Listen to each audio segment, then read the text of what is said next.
See? Told you they'd be here. Xavier! Oh, and Shiori and Farina too! Ah, Hydro Archon above! If it isn't my darling camera operator and clapper loader! A very happy Fontanalia festival to you as well! I'm guessing you came back to celebrate with us?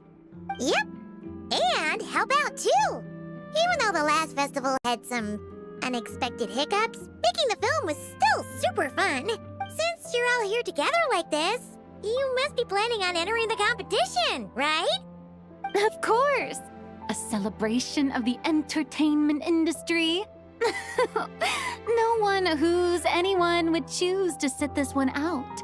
It only Fontaine Fashion Week might be more my speed, but the film festival brings in a lot of orders and boosts brand recognition, so I wasn't going to miss out either.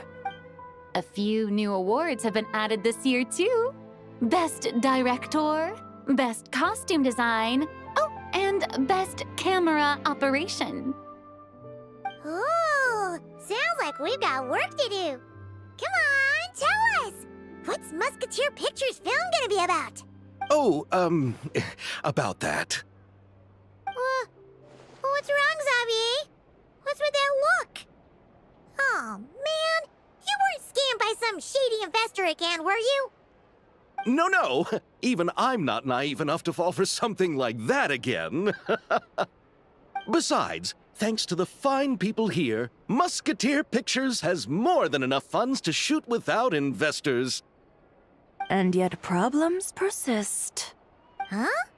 What do you mean? Well, we were planning to replicate our past success and shoot a film based on a popular novel.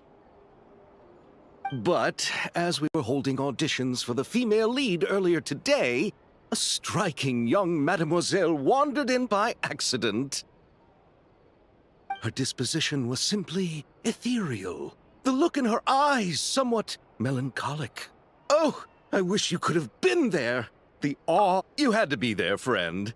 No matter where she stood, it was as if her surroundings, even the air itself, turned into the perfect shot. Guess you found your lead actress, then? No, quite the opposite. My script is entirely unworthy of her. I fear it is. Nevertheless, I couldn't help but approach the mademoiselle to ask about her background and what brought her to Fontaine. What did she say? Sadly, she said her best friend was gone. After returning to her own homeland not too long ago, she decided to visit where her friend was from to remember them better. Oh, no wonder she looked sad. Yes, but that's when it struck me. Why not cast her as the lead in a film centered around her search for this old friend? Huh? You're gonna rewrite the whole script?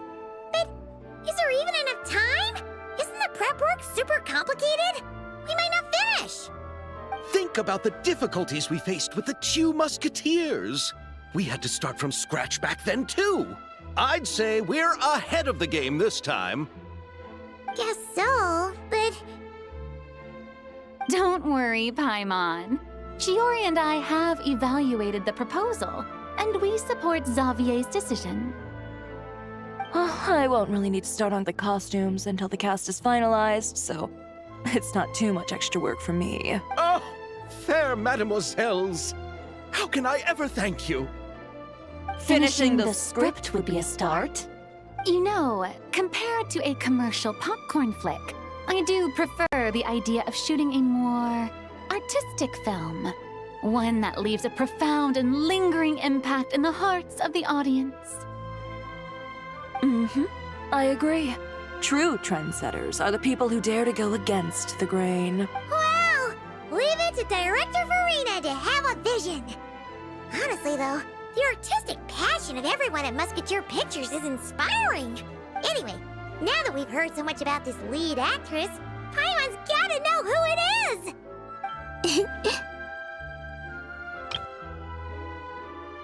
Ah! Arlebina! What are you doing here? Hello. I was just walking past when I heard you talking about me, so I came over. Huh? You know Miss Columbina? Of course! Wait a second. Does this mean Columbina is the actress who inspired the whole rewrite? Yeah. Hmm? Wait, so did you make the trip by yourself, Columbina? Yes. I mentioned how I wanted to visit other nations once things settled down in Krai, remember? So I went to the curatorium to ask Nefer for advice. She told me about the film festival in Fontaine and said it might be fun to visit. I spoke to Lauma before I left too, and she thought it was a great idea to get out for a bit. It's just, I received quite different travel advice from the two of them. Oh? How so? Well, Lauma told me to go out and experience new things and make new friends. What a wonderful suggestion. That's how a trip should be. What about Nefer? She said, don't trust anyone and don't talk to strangers. Yep, that sounds like her. I can understand that too. It shows this nefer cares about you a great deal, Miss Columbina. Yes, so I plan on combining their advice. All I need to do is turn strangers into friends, and then I can talk to them. Huh. That kinda makes sense. But also, not. Hey, Chiori. Oh, look who's back. Happy Fontanalia Festival, you two. Oh, looks like we have a superstar in our midst. How about an autograph, Big Shot? Ha, very funny. All settled then? Yep, the Duke gave his blessing, and I cleared it with the Udex. During the festival, inmates with good behavior will get a chance to spend some time on the outside. Under the stringent supervision of the Special Patrol, of course. Risley! It's been a while. Happy Fontanalia Festival! Does that mean Veronique and her brother will be at the festival? During a specific window of time, sure. Doesn't hurt to give the inmates something to look forward to. A little sun'll do them some good, I think. This is a friend from your travels, I'm guessing. Thought I heard something along those lines? Great! We should make some introductions, huh? Chevros, Risley, this is Columbina, a friend we met in Krai. Welcome to Fontaine, Miss Columbina. I bet the weather's been quite an adjustment. Yeah.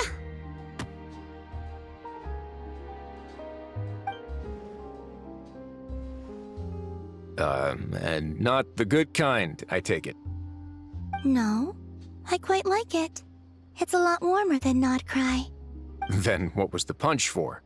Oh, should I not have done that?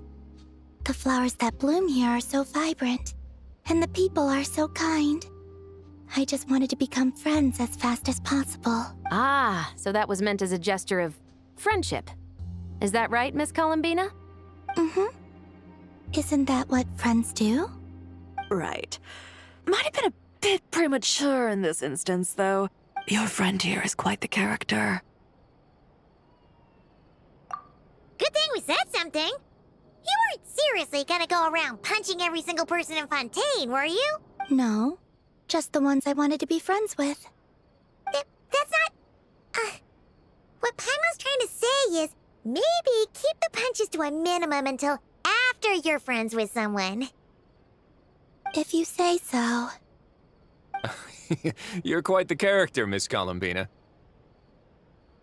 So, are we friends? Of course. Any friend of the Traveler is a friend of mine. Yeah. Oof.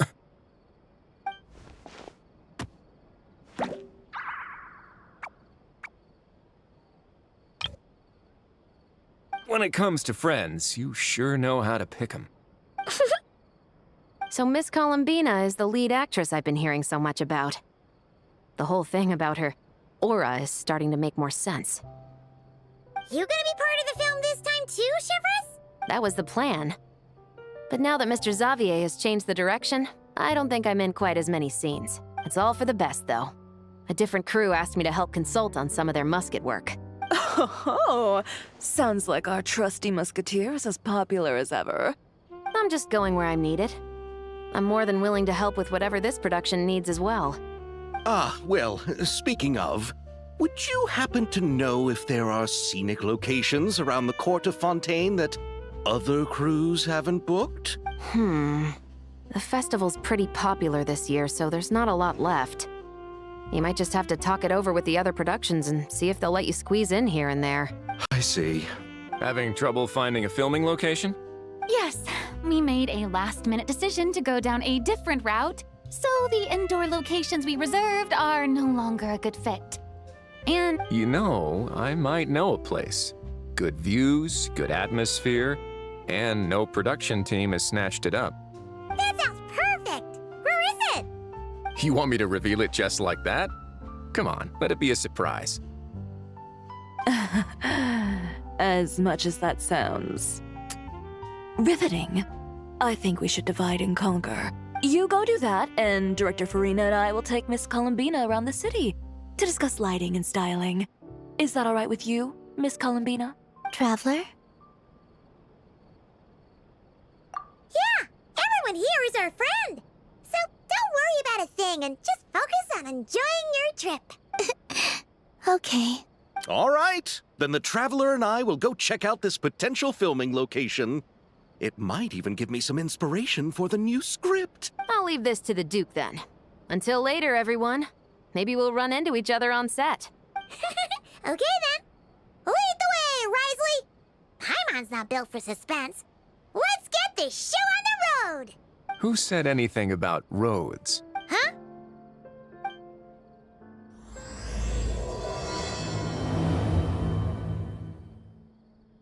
No way! You brought the winglet up to the surface?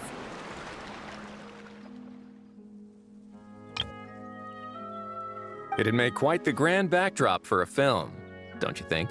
Paimon's more focused on the fact that this thing is supposed to be underwater, inside the fortress of Meripede. True. And keeping up with the maintenance on a vessel this big is a lot of work. It takes a crazy amount of manpower just to keep it up and running. Oh, Paimon kind of thought it just sat there until you needed it. I wish it were that simple. The truth is, the maintenance costs on this thing are substantial. So we decided to rent it out during the festival to earn some extra mora. Besides, the inmates are the ones who keep it in good shape. Seeing the fruits of their labor put to use is a good form of social rehabilitation for them. Huh. You've really thought this through. What you think, Xavier? Is this a good place to shoot? Ah, I've got it! Good messieurs and mademoiselles, I've got it! Gonna take that as a yes. The beginning is the hardest part, and the opening of this film has been eluding me, but now I know just how it should start. Glad to hear it. Thanks for bringing us here, Risley. Don't thank me just yet.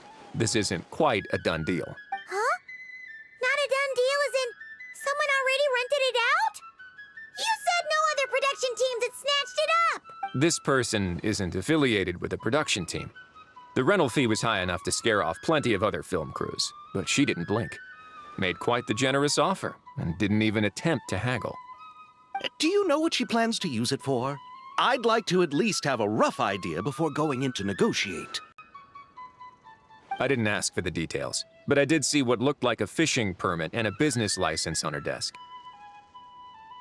My guess is she's planning on using it for some kind of restaurant or aquarium. A floating restaurant is sure to attract people, but an aquarium sounds cool too. The views from the ship make it a great spot for a date. The winglet might not be under my command right now, but it's always nice to see her admired. A film is sure to drum up some good publicity as well. I do hope we can work something out with the current captain. Well, guess we should head over and talk things out then. Best of luck.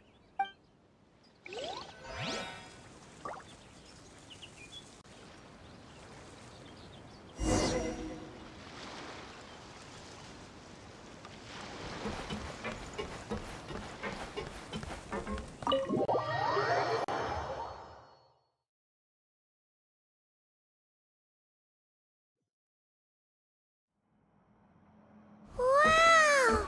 The winglet seems even bigger up close. The rooms are so spacious. Wonder who rented it out. Hello? Anyone there? Perhaps the captain had business to attend to elsewhere. Why rent such a massive boat just to have it sit here? Without even leaving so much as a note? Let's try again. Anyone there? Hello? Seriously? Right now? What is it gonna take to get some decent sleep around here? Is a nap too much to ask for? Ugh. Sorry, the aquarium's closed for the... Huh?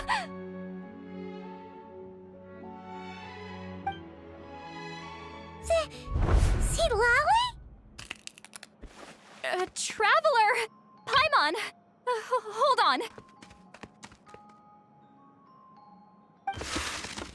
Oh, this is just great. How am I gonna go out dressed like this? Oh, what happened to my regular clothes? The wash! I put them in the wash after I drank too much and fell into the fountain. Oh, this can't be happening. Am I seriously gonna go out like this?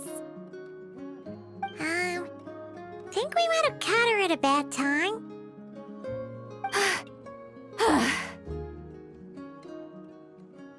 See Lolly? I don't want to hear it. Hear what? A single word about what I'm wearing. No comments, none. Is that clear? Oh, yep. Crystal. Huh? You think so? No, wait, I told you not to say anything! Then what was... her thoughts. I heard her thoughts. How could I forget about that? Oh, this is so embarrassing.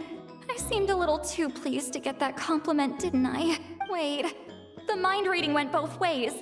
Does that mean the traveler's hearing all this too? Oh, you clearly did! Huh? What did we do? Paimon's not following. Nothing. It's nothing. Let's just move on. Did you need something? You're not here alone, I see. Hello, I'm Xavier, a film director and producer from Fontaine. I meant to introduce myself sooner, I just didn't want to, interrupt. No wonder we ran into each other in Fontaine of all places. You must also be in town for the festival then. That's right. We're helping Xavier with his film. In fact, we were hoping to shoot some scenes on this boat. You're the one who rented it out, right, Seed Lolly? Me? Rent a boat? I wish I had that kind of spare cash floating around. Not to mention the spare time. Don't get the wrong idea, though. I'm not here to sail off into the sunset and live out some cushy retirement life, okay? I'm not that old. Then why you dress like... how did you end up staying aboard the Wingolette? Well, I heard one of my favorite light novels was getting turned into a film, so I came to Fontaine to catch the premiere. Originally, I booked a room near the Opera Epiclese, but I'm quite particular about where I sleep these days. I think it's an age thing. And that bed? Oh, I just couldn't sleep in it. I tried to find a different hotel, but with the festival, everything was completely booked. Just as I was worried I'd have to sleep under a bridge or something, I happened to spot a help wanted sign on the side of the road. Oh, so you're here to take care of the boat? No, I was hired to man the front desk. The pay is a bit low, but food and drinks are covered. And it includes room and board during the festival. Plus, the job is simple. So I thought I'd give it a shot. Wow, they actually thought you'd be a good fit, huh? What? You don't think I'm cut out for it? All I have to do is tell people the aquarium isn't open yet. Other than that, I'm free to do whatever I want. It's a pretty sweet gig. That's all? Yeah, I was also kinda shocked. But it's not a lie. Head downstairs and see for yourselves. There's nothing but empty tanks. Not a marine animal in sight. Did your boss mention anything about being open to film crews using this space? Our production was hoping to film on the deck for a few scenes. No. That never came up. You could just ask her. Oh, she's around? What kind of person is she? We should know what we're heading into. She's nice enough, I suppose. Pretty reasonable, too. Even offered for me to move to a bigger cabin if I was too cramped. Back at the Masters of the Night Wind, I'm used to being the one giving orders. But working under her doesn't feel like being bossed around. She seems to respect what I think. Wow, she sounds like a great boss. She did tell me she'd rather not be disturbed, though. She's been working on an important project, so I'd keep it brief. Got it. Thanks for the heads up. All right, the captain's quarters are this way. I can take... Wait. But I'm wearing... whatever. I doubt she'll care. Just follow me. Miss Guillotin? These visitors were hoping to ask you about something.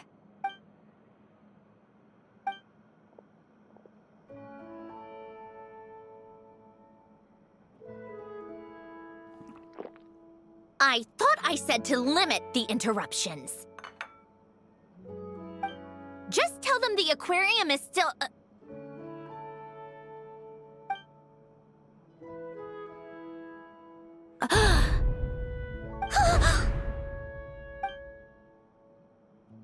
Sandrone! You're here? Huh? You know each other? Are you okay, Sandrone? Do you still remember us? Everyone was so upset after what happened. We all missed you so much. Miss Seat Lolly, why don't you escort this gentleman to the reception area for a cup of tea? I have something to discuss with these two in private. Ah, I see. Right this way, Mr. Xavier.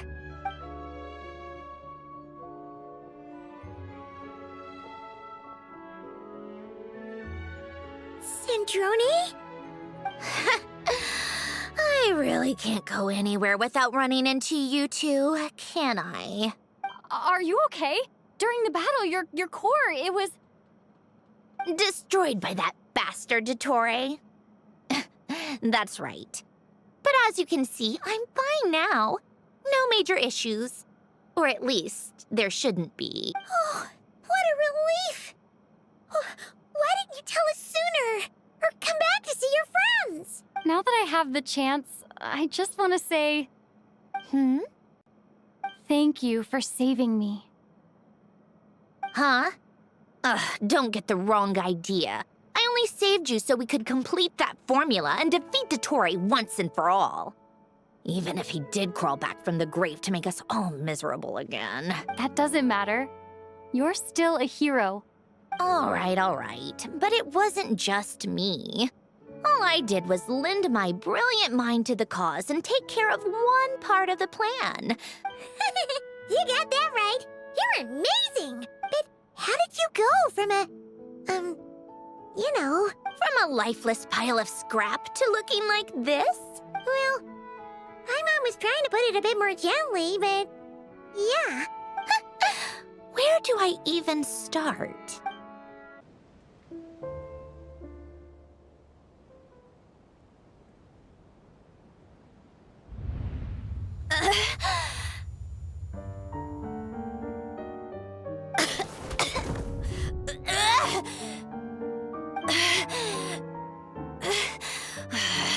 Curse it all!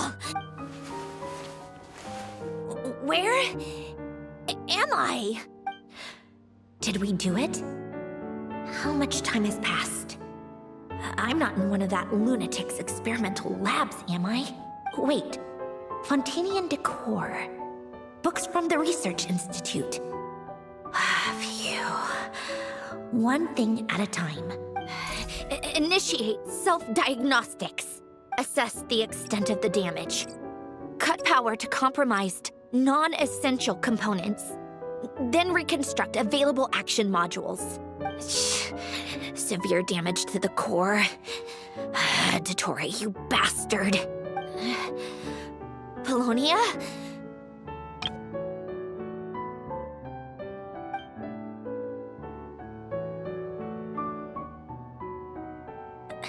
Polonia, wake up! Activate!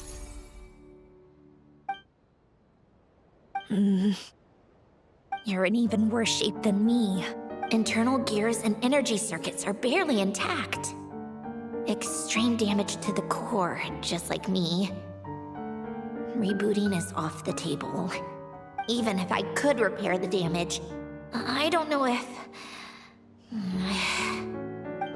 You used up all your critical energy in those final moments, didn't you? To protect the core of that guy in the hat, and the numerological array.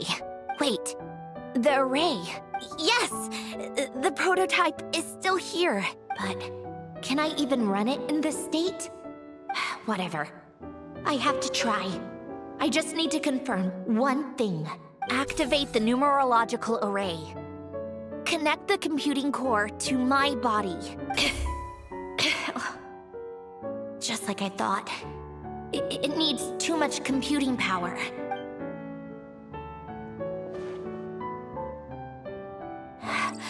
Cut off power supply to all functions except the thinking module. Please. I just need to ask one question. Initiate query regarding the 3 moon sisters. How many living moon goddesses are there in possession of the Trilunar Authority? 1. It worked. You did it, Columbina. You made it back. But how did I survive? The self-diagnostics showed damage severe enough to shut me down for good. What triggered the reboot? A built-in message? Only visible after a core reboot. The final gift. Alen! Were you the one who gave me this second chance? But why now? What activated it? What is that? A vision? Wait, no. It's a stellar linchpin?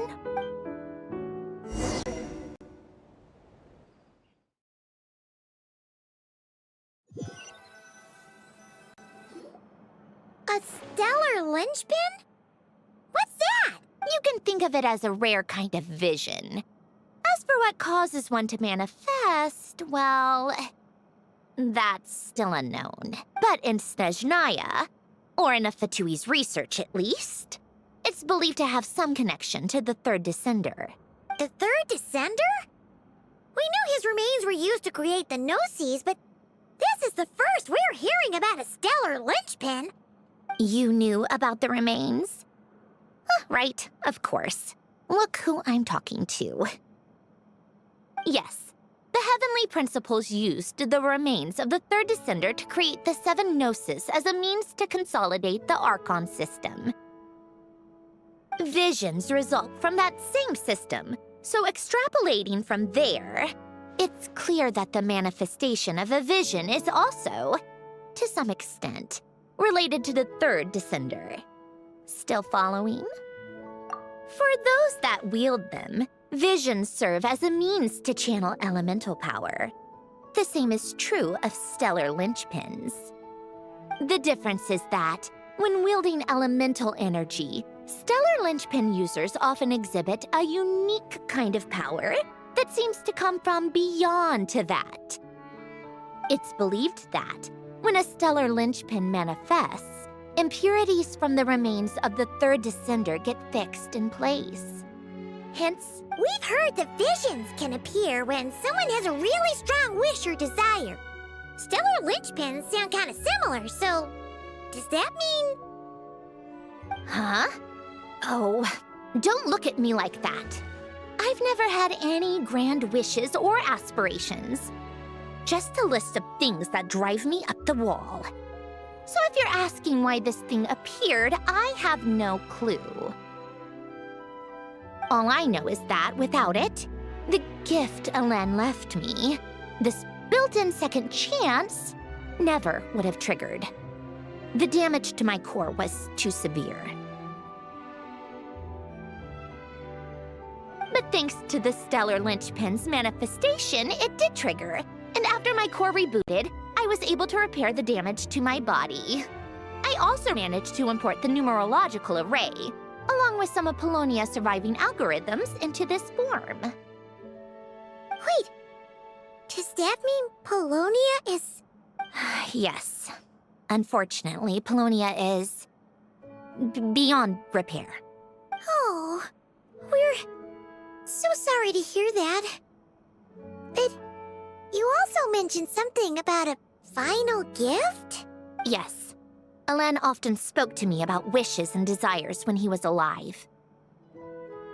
I suppose he thought there might come a day when I wished for something, and was willing to sacrifice my own life to fulfill it. So he left me a chance to start over. No, never. Alen once said I was his proudest masterpiece. That might sound boastful coming from me, but it's also an undeniable fact. After Alen died, I started studying how Polonia and I worked. Polonia is essentially a computational machine, so it wasn't difficult to figure out the mechanical principles there. But when it came to my own structure, that's when Alen, the Lord Artificer's true greatness, struck me once again. I attempted to imitate it when I created Catherine, but in the end, she turned out to be nothing more than a superficial replica. What? But his creation skill, Catherine, is super impressive. We were shocked when we first found out she was a puppet.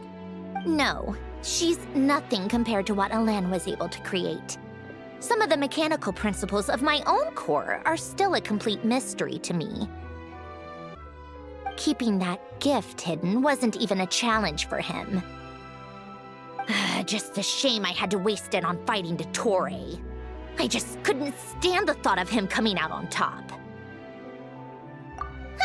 If you put it that way, the world owes me a whole lot then, doesn't it? Wait, but all this still doesn't explain what you're doing here. Risley said you rented the ship and even had some kind of fishing permit? That's because I'm trying to go back to the place Alen and I lived when he was alive. My former home, I suppose you could say. The second chance wasn't the only part of the gift. According to the message, Alen left me a few other things that are stored in the house we shared together. I'm hoping that whatever he left me can help fix certain anomalies in my rebooted core. And help me understand why I received a stellar linchpin in the first place. Okay, so go back then. What does that have to do with fishing? And to think I'm talking to the saviors of Fontaine. Did you forget that the water levels have been rising for centuries? I can't just go back to the place I used to live because now it's underwater. Oh, right. With the rising water levels and changes in terrain, it's not just a matter of finding where it is, but also clearing away any sediment or debris. But Fontaine law prohibits unauthorized individuals and organizations from excavating underwater ruins. A Melazine caught me the minute I even made an attempt. Why not apply for authorization then? And face the endless slog of Fontainian bureaucracy. No thanks. Besides, I'm a Fatui harbinger. The diplomatic implications alone would be enough to give the gestionnaires at the Palais Mermonia a headache. A fishing permit, on the other hand, isn't difficult to obtain at all. Minimal paperwork required, and under the name Guillotin, the application was a cinch. So you're exploiting a legal loophole? Am I? That underwater home belongs to me. If I happen to chance upon it while doing some fishing, what's the issue with that? Of course, I do have to catch some fish to put in the aquarium, just in case the gestionnaires come to check up on things. That's also the reason I hired someone to man the front desk. Huh? But isn't that kind of a waste? He went to all the trouble of getting a business license and rented out this giant ship. Just for show? If you want to run an aquarium that bad, be my guest. Use the facilities however you want. I'm certainly not going to stop you. All I want is to go back home and see what other gifts Alain wanted me to inherit. Hold on. Enough about me. What are you two even doing here?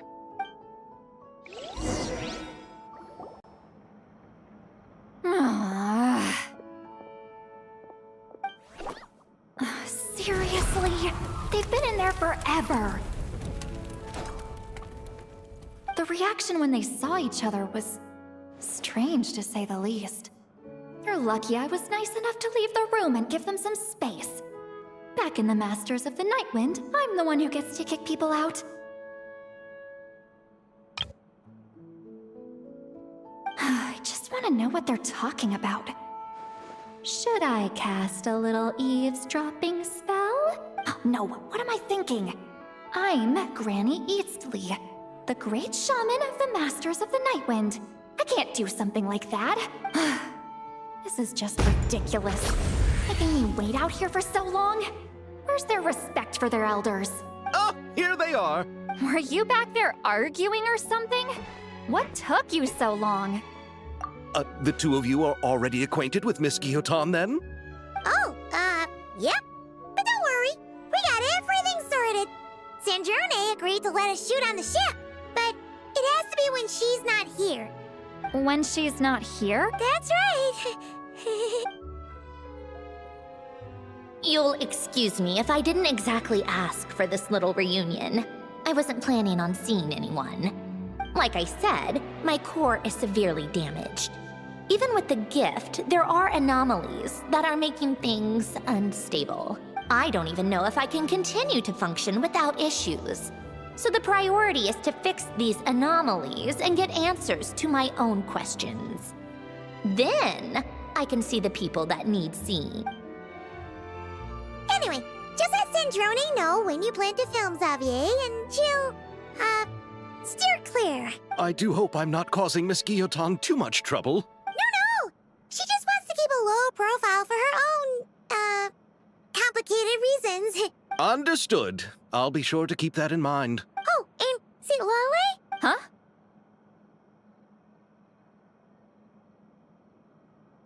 You mean Miss Guillotin? What does she want? Oh, please don't let it be about the pajamas. What? The 7th of the VIII Harbingers? Why are you telling me all this? I asked the Traveler about you, and I've decided it's best to be open in this instance. I can understand if you would rather not work for a Harbinger. Regardless, the room on the ship is yours to keep. You're an acquaintance of the Traveler, and I plan to honor that. Wait, she's actually nice? It's not a problem. The captain also worked for the VIII, and he helped Natlan a great deal. We know that there are good people among your ranks. Besides, I've been around long enough to know what it means to earn one's keep. This isn't Natlan, and I don't expect special treatment. Besides, sitting at a desk isn't exactly back-breaking work. I appreciate that perspective, great shaman.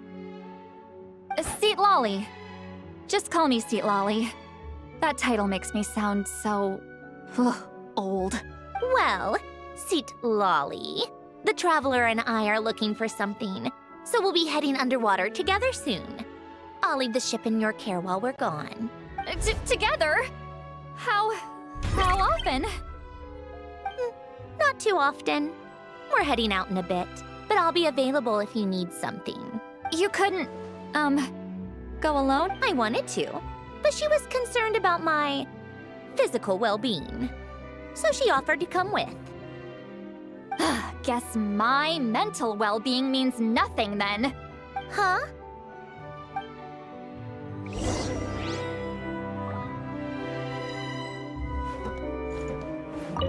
Just be quick about the whole thing, okay? Miss Guillotin is so generous. We talked it over, and she agreed to let our crew come over and do some test shots while you two are out.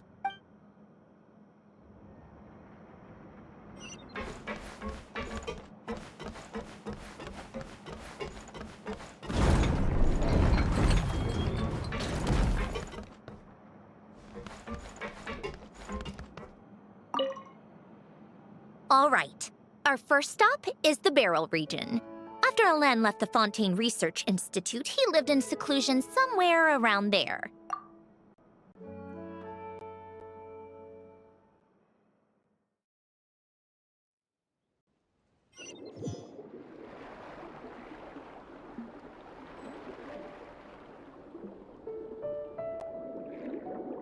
Huh. This place has changed a lot. Guess I really have been gone for a long time. Let's look around and see what we can learn. Oh, and don't forget to catch a few to take back. We need to keep up appearances, remember?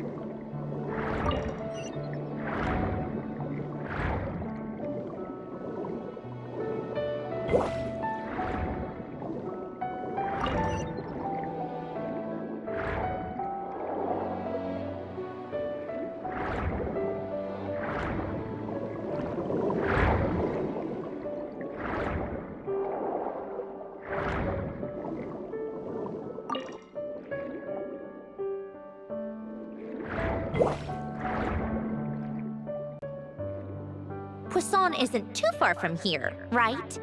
It's all a bit nostalgic, I guess. Back when I lived here, all this was still above water. All right, I have a general understanding of the terrain changes and sediment accumulation. We can stop here for now.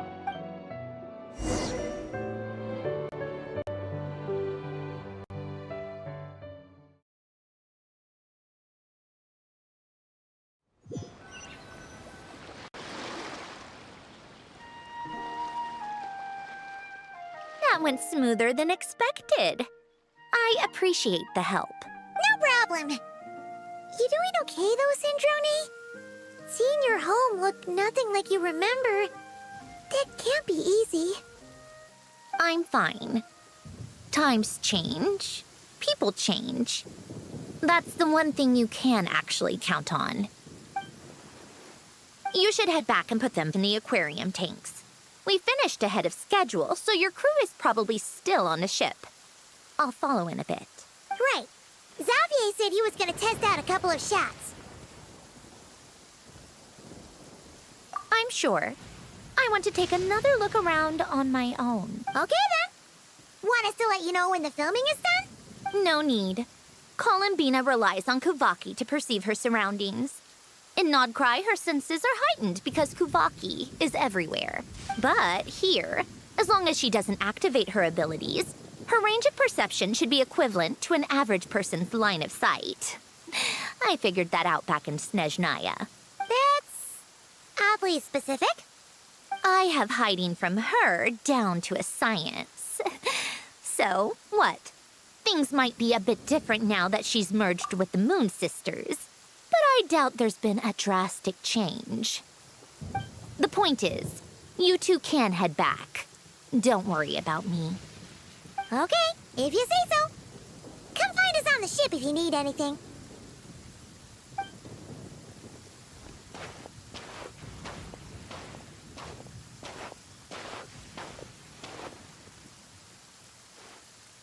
What did you leave for me, Alain? Did you know I would come back?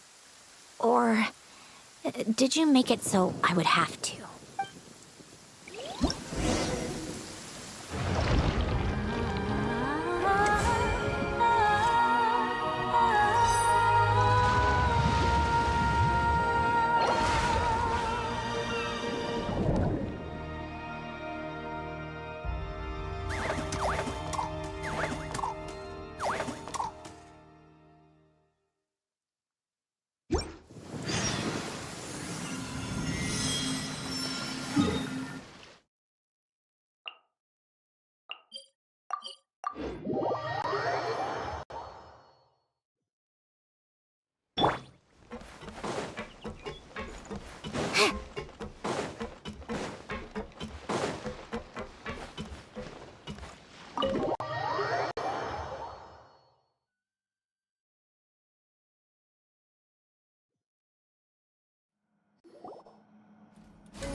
Xavier, we're back! Shh! Quiet on set! They're filming over there. Oops, sorry.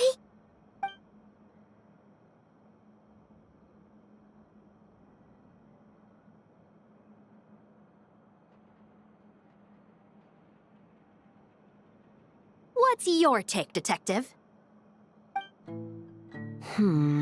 Bullet wound to the chest. Gunpowder residue on the clothes. The victim must have been shot at close range. You think it was someone they knew? Yes. It's possible the suspect arranged for them to meet at this very spot. A reasonable deduction. But you're overlooking a crucial clue. What? The victim's pocket watch is missing. And cut! I think we got it! Good work, everyone! Phew, finally. Acting was nerve-wracking for me when I first tried it too. Just loosen up, and you'll get used to it in no time. Chevres! Charlotte! Oh, hello there, you two. You're filming here too? Oh, so Charlotte's crew must have been the one that asked you to help out, huh, Chevres? Yep. They heard about a potential filming location and wanted to come check it out. But when we got here, your crew had already beaten us to it. Luckily, Xavier and our director, Lapine Pauline, go way back. In the end, we agreed to just share each other's filming locations. Considering all the last-minute changes, that's just what Musketeer Pictures needed. For sure! Based off the scene just now, you must be the star of the film, Charlotte! You bet! This detective costume really suits me, don't you think? Oh, for sure. You're already right at home lurking in the shadows taking pictures of this and that. Add a notepad and you're practically method. Thanks, Miss Chiori. I appreciate the compliment. That didn't sound much like a compliment to Paimon. So this is a film set? It looks like a very happy place.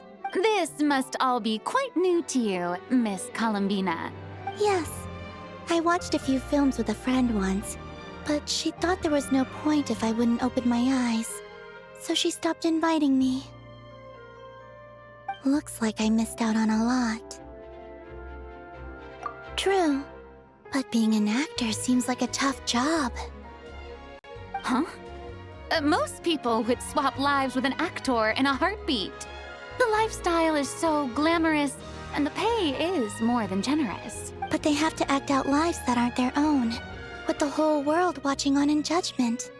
If they don't do it justice, it must feel like they're letting people down. That's exactly how it feels. This young lady has quite the unique perspective. Well, that's true.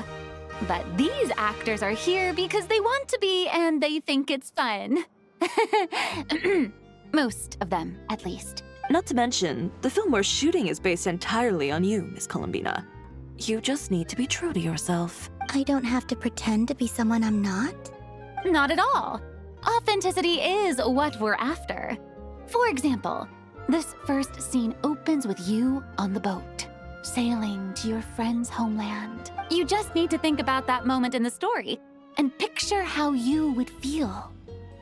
Oh, okay. We're all here? Wonderful! Let's head to the deck and get shooting. Oh, and this is for you, dear Paimon, your clapperboard. Whoa! Is this the same one Paimon used for the Two Musketeers? The very same. I saved it just for you. Thanks, Xavier! Feels like being reunited with an old friend. Of course! That said, I have a different job in mind for you this time, traveler. Our film is focusing on a single protagonist, so conveying the subtle changes in her state of mind is of the utmost importance. In addition to the actor's own performance, another way we can convey that is through lighting.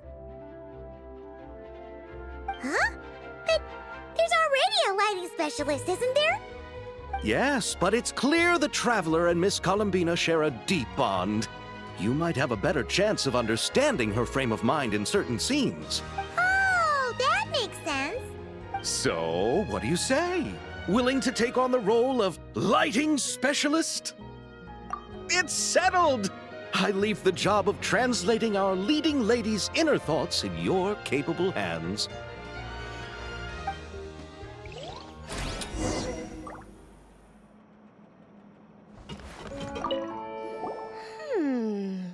Seeing all the sets in place, things are looking even better than I expected. The actors are doing great too. Editing it all together is gonna be a piece of cake. Hi, Lumine Pauline. Hey, you're back! The timing couldn't be more perfect. If there's one thing you absolutely can't miss, it's the Fontanalia Film Festival. And you're a director this time. That's so cool. It's all thanks to my apprentice, Nanette. She's the one who told me to read Great Detective Herlock in the first place. And then it struck me. This would make a great film. What about your savings, though? You didn't... Yep, I went all in. Paimon was worried you'd say that. Oh, relax. It's different this time. I met director Xavier back during my camera outsourcing days, so I got to know the industry a bit. I know exactly what our film needs and what the fans want to see. So be sure to check it out. I'm confident we've got a winner on our hands. Sounds like it. But we've got some filming chops ourselves. It's definitely still anyone's game. Then may the best film win.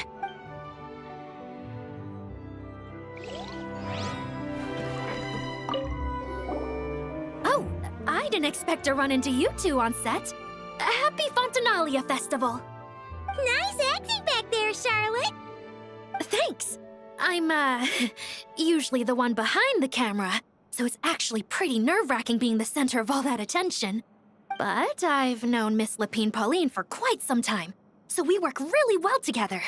Miss Lapine Pauline prefers to assign roles based on our own personalities.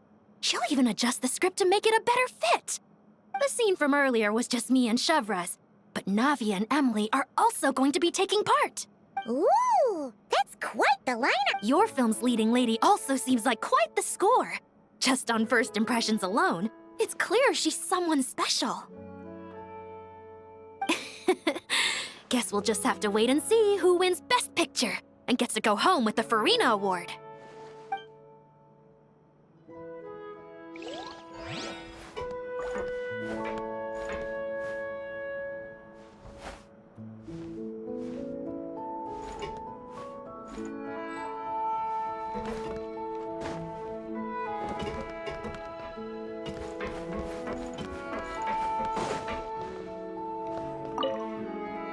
I want to ask for an autograph so bad, but I can't do it dressed like this. The cast of Great Detective Herlock. Duh! I came all the way here just for the premiere. But I didn't expect to end up on their film set. My laundry just won't dry. The weather here is too wet.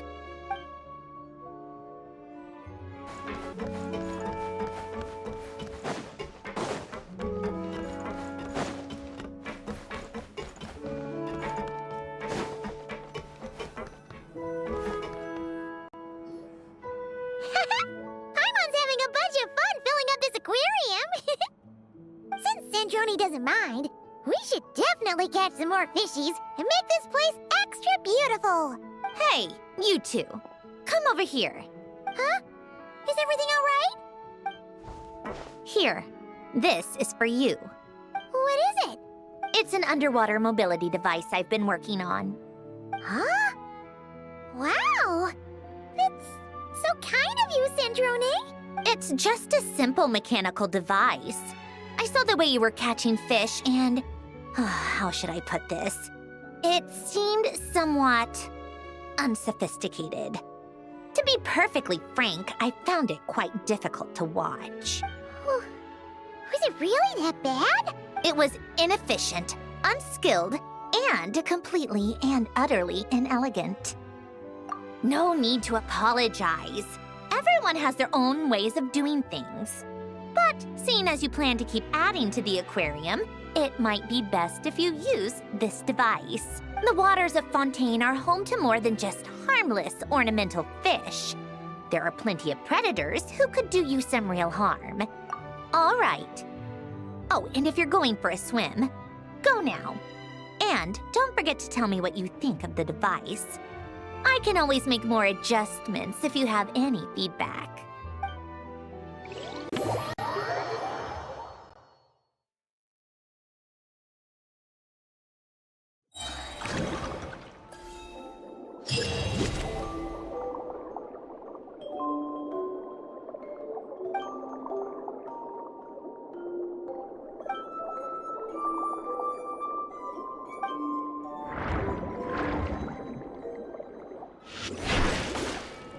All right, without any further ado, it's time for production on our film, A Homecoming, to officially begin! Turning it over to you once again, Director Farina. All right. Positions, everyone. Camera operator, clapper loader, get set up. Let me know when lighting is good to go.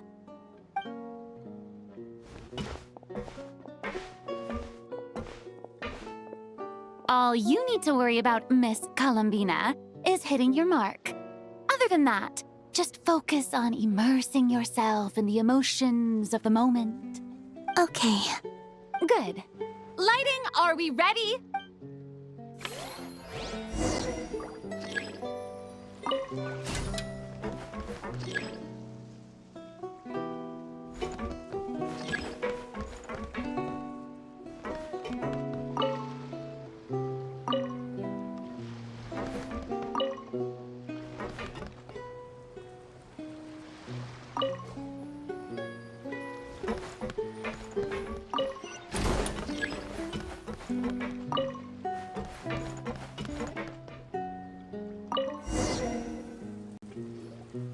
Ready.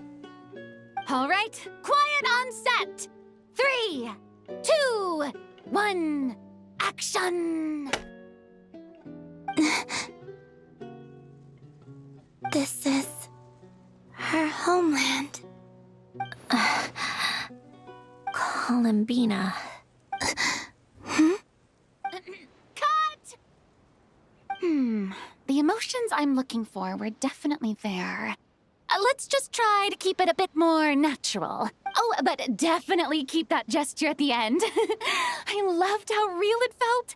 You looked genuinely moved. All right, if you're ready, let's go for another take. Miss Columbina? That presence, it kind of felt like Sandrone?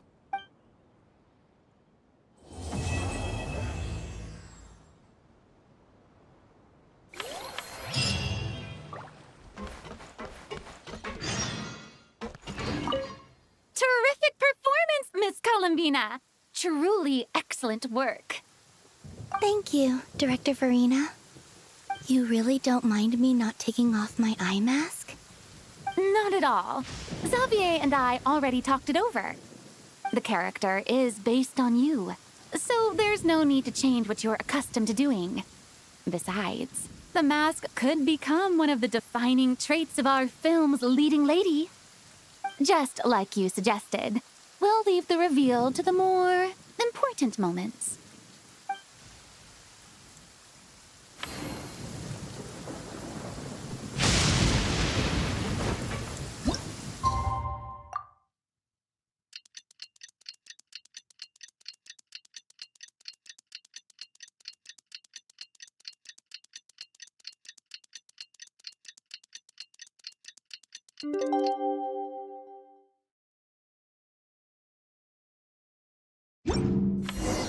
Sandrone said that if everything goes Supposedly, we should be able to pinpoint the exact location of her home today.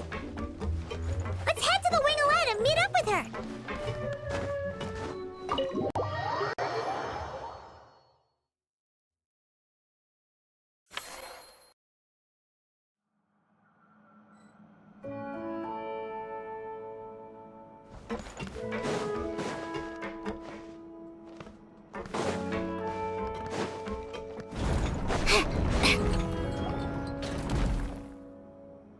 Ah, you're here.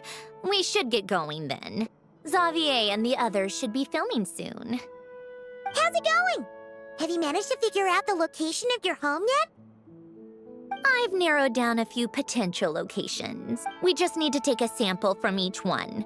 Once the equipment analyzes them, we should know the exact location and where to find the entrance. Great! We should get started then.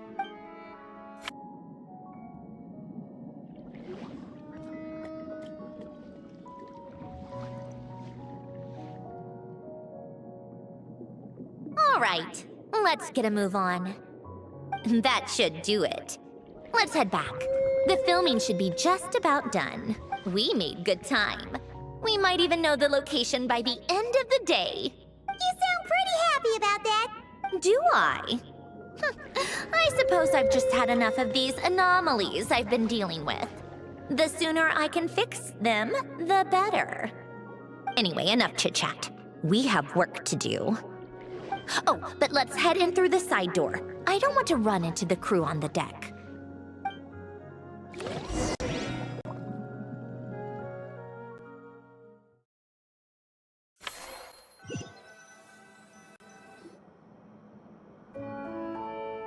All right, now we just need to wait for the results. Since we have some time to kill, I suppose I might as well see how this aquarium of yours is coming along. You seemed quite enthusiastic about it. It's really coming together.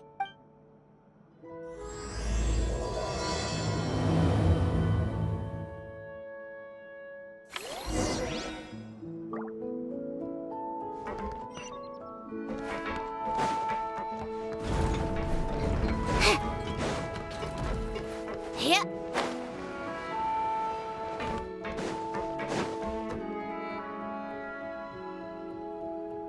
Oh, kind of impressive, actually.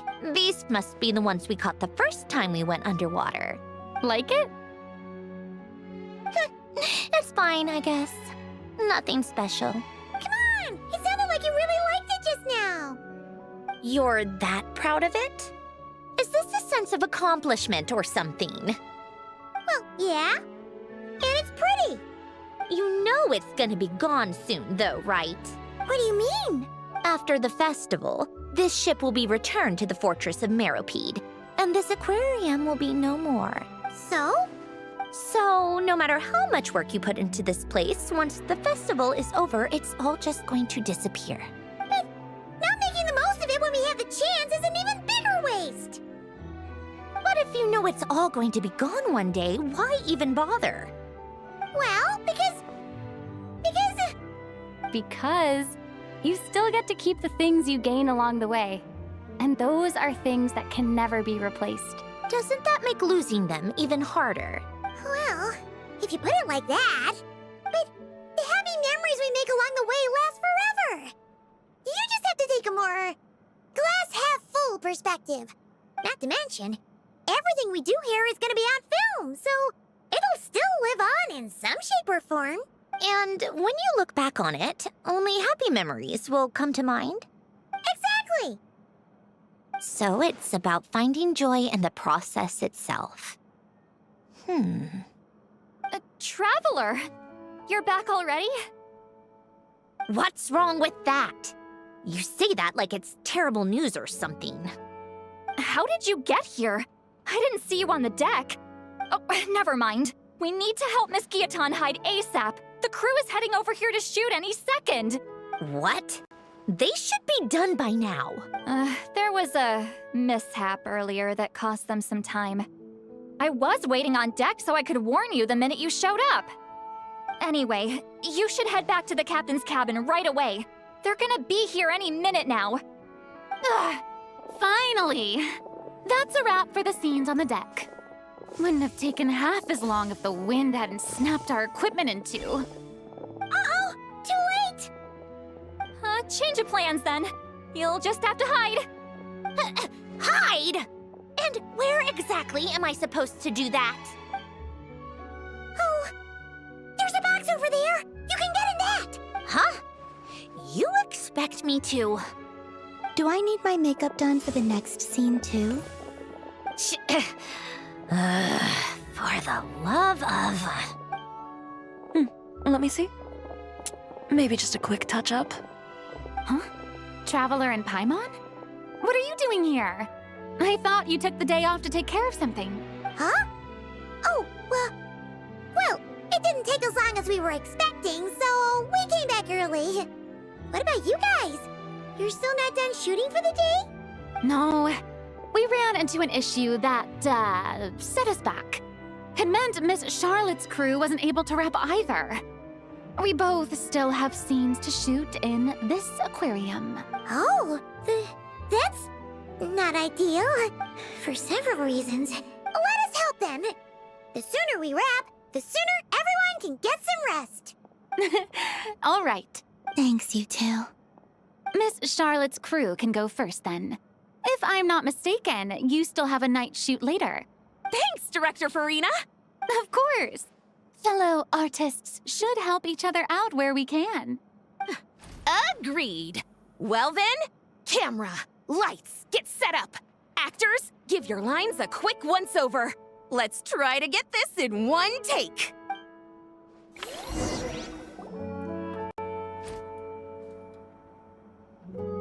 All right, places, everyone! And 3, 2, 1, action! So, the story ends like this. But when Duke St. Germanus departed, he clearly said that everything was beyond redemption. Huh? That sounds familiar. Wait, it's from that novel I came across while researching the numerological array. He's only a genius when it comes to mechanics, and everything else, he's just an ordinary person. Huh? What was that noise? Whatever, I'll just fix it in post. Mr. Koba, please don't speak as if I were the accomplice. Not so hard. This box isn't sturdy enough for that. This is why I keep saying, don't put too much trust in Clockwork Mecha. Unlike humans, machines don't have a heart. A heart? That's right. It's what's on the inside. It's also referred to as someone's soul, or likened to free will. You can think of it as a person's core, what makes them unique. In general, though, people don't believe machines are capable of having a soul. You said my emotion module was faultless. It is, but that's not quite the same thing. Do you think I have one then? A heart? I don't think so. I know so. The question is, do you recognize it within yourself? That's where you're wrong. I can't believe this. Forcing me to hide in a box and listen to this drivel. Me. In the end, clocks tick through tranquil years. Fish swim in crystalline springs. No matter how grand a dream is, it will fade away like this. Forlorn, wordless, silent. And cut. That was a long one. What did you think? If she makes them do another take, I'm going to flip a lid.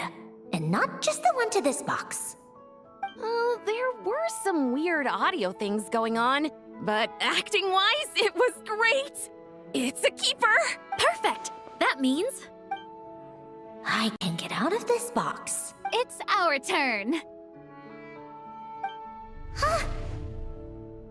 Camera operator, set up for the next scene.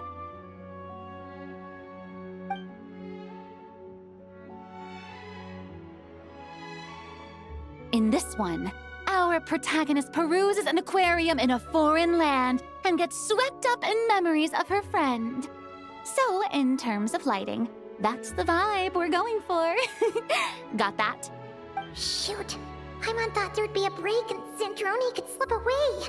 What are we gonna do now?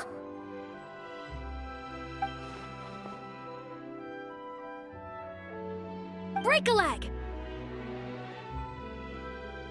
Yep, we're headed off to shoot our next scene.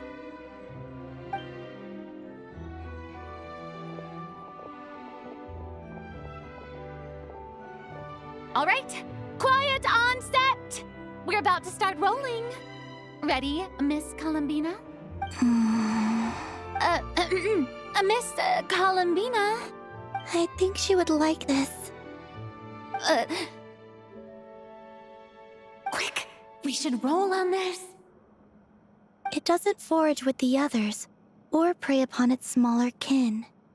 Instead, it remains where it is, cradled in the coral's quiet beauty, as though the raging cyclones above are of no consequence. And yet, she still stood before the cyclone in the end. So I think that story has it wrong. She is no different than us. She has a heart. Columbina.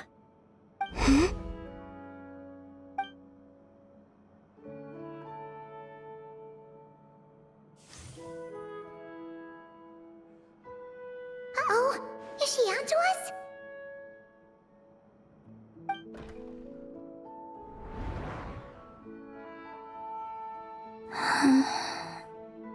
What is she doing? Cut! You okay, Columbina?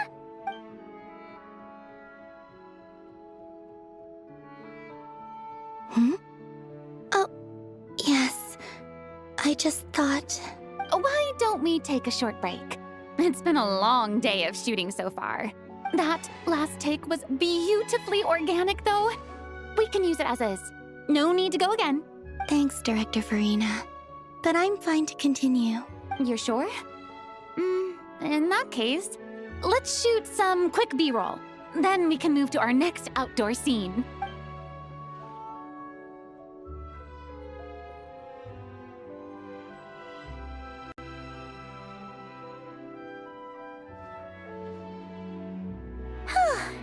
We're in the clear this time. Ugh! Absolutely suffocating.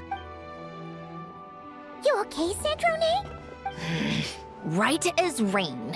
Come on, let's go check the test results. It's time for me to go home.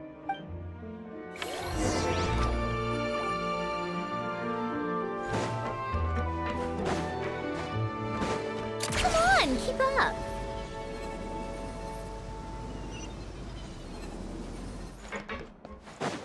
How tiresome.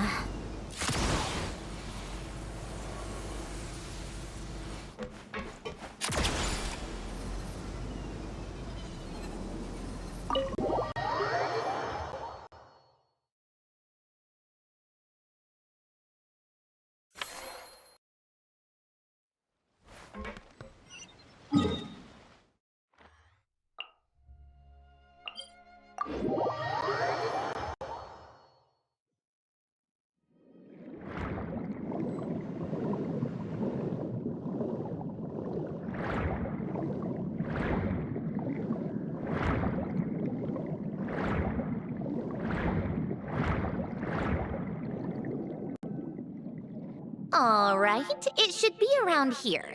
Give me some space. I'll activate the water insulating mechanism.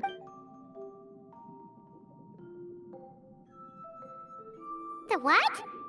Belen, much like Renee, had long predicted that the water levels in Fontaine would rise. Thanks to his expertise in mechanics, he was able to implement a few simple measures to protect our home from flooding. I told him there was no need, that I would just move when the water rose too high. But it would seem he knew a day like this would come.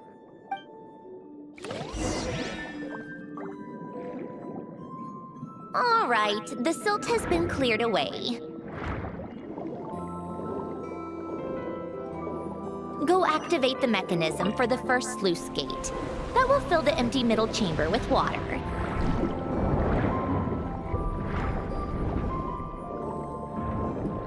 All right, now turn on the drainage mechanism in front of the second sluice gate, and this chamber will become empty once again. Come on, keep up. So, this is where you used to live? It's beautiful! There's even a garden! Back when I lived here, it was my job to tend to the potted plants and flower beds. Still growing strong even after all this time. Who would have thought? If the weather was nice, I would take Alen out in his wheelchair and we would go for a walk. Before long, we started bringing Polonia along too. Come to think of it, I was the only one who could get around easily back then. Polonia always got stuck at some point, and it was up to me to launch a rescue mission. Happy. I suppose they were. Uneventful, but pleasant. Repetitive, but peaceful.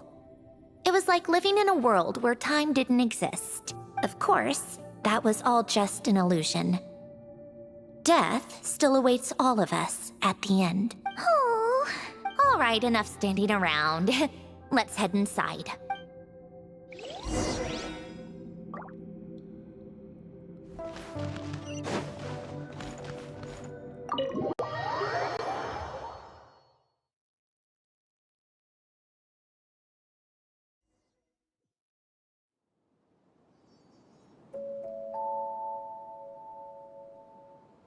Yep, this place is exactly how I left it.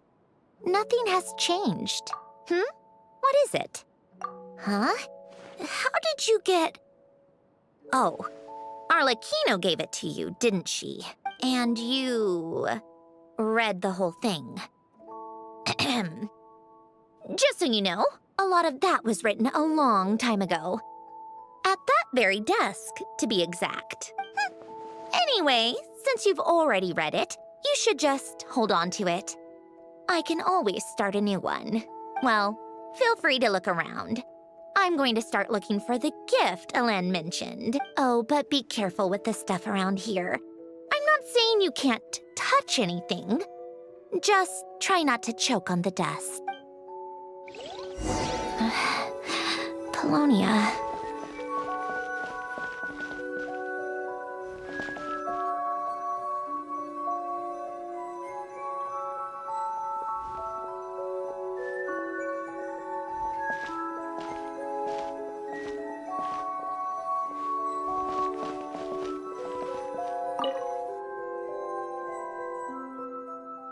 Oh, I played with these when I was little, during the first few months after I was created. I mean, at first, Alen and I would play together, but it didn't take long for me to become unbeatable. So, Polonia and I played together instead. Yeah, these don't look like Paimon's kind of games. Logic and math puzzles? Those happen to be my specialty. It's been so long. What do you say? Should we play a few rounds? Let's go with this one. The gears on the left are stacked from largest to smallest. The goal is to move them to the other side in the fewest number of moves.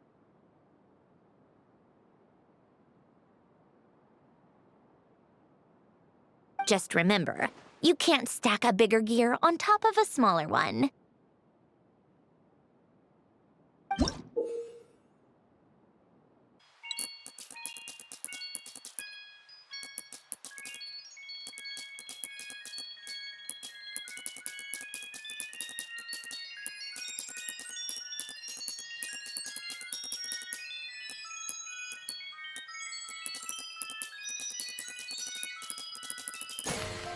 Looks like it took you a few extra moves. My first attempt was the same. You'll get better with practice. Well, what did you think of the game? You showed quite a bit of promise, too. We should do this again sometime. There are other puzzles we could try.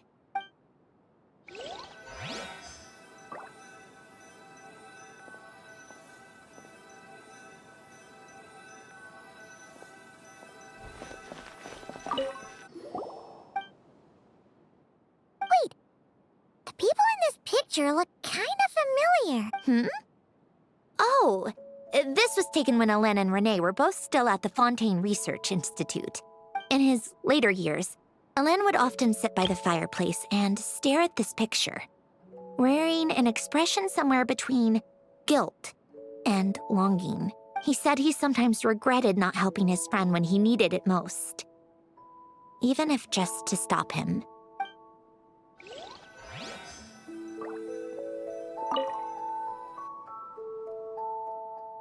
Oh, these are some of Hélène's drafts from his later years.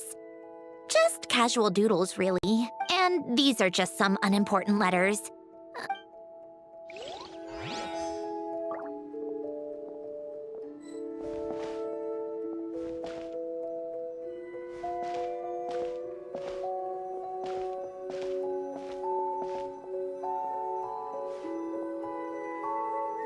Old notes.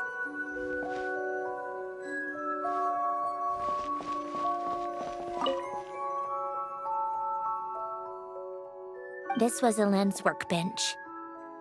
Later on, of course, it became mine. It's where both Polonia and I were brought to life. Before Hélène was bedbound, this is where he would teach me about mechanics.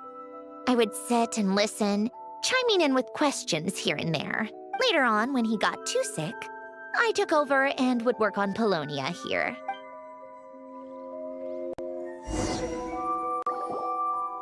Wow! This house is filled with so many memories! It's so cozy and charming. You should have seen it in its prime, when people actually lived here. A lit fireplace, a steaming cup of coffee. That's the real deal. You know, we also used to have a mechanical piano that Hélène built. Ooh! How chic! Hélène never played it much. He probably wasn't able to at that point. But I managed to teach myself. Music theory is essentially math, after all. Once you learn the patterns, it's not really that difficult. I loved perusing Hélène's collection of classical music. The chords and harmonies felt like individual mathematical puzzles. It was fascinating. So I did some composing as well. But as Hélène continued to deteriorate, even the sound of music began to grate on his nerves. So I got rid of the piano. Aww. Back then, I assumed a piano was like an ordinary clothing rack, commonplace in every home and easily replaceable. It was only after I left that I realized how hard a good piano is to find. Enough about that. Hélène's gift should be just in here. The only things undisturbed before I left were a few of his personal belongings.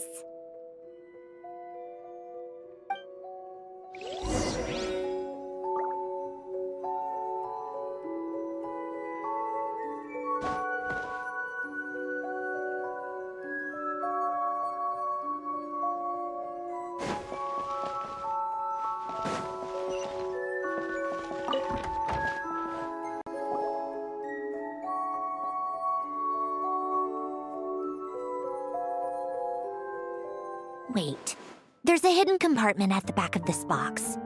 Looks like it's locked with some kind of gear mechanism. Knowing you, Hélène, I'm guessing it goes like this, then like this?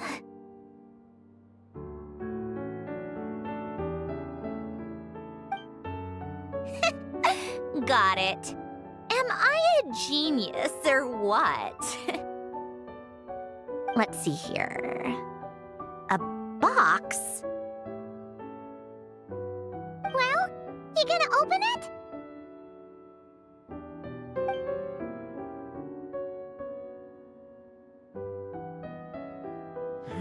It's heavier than I was expecting. Just how much stuff is in here?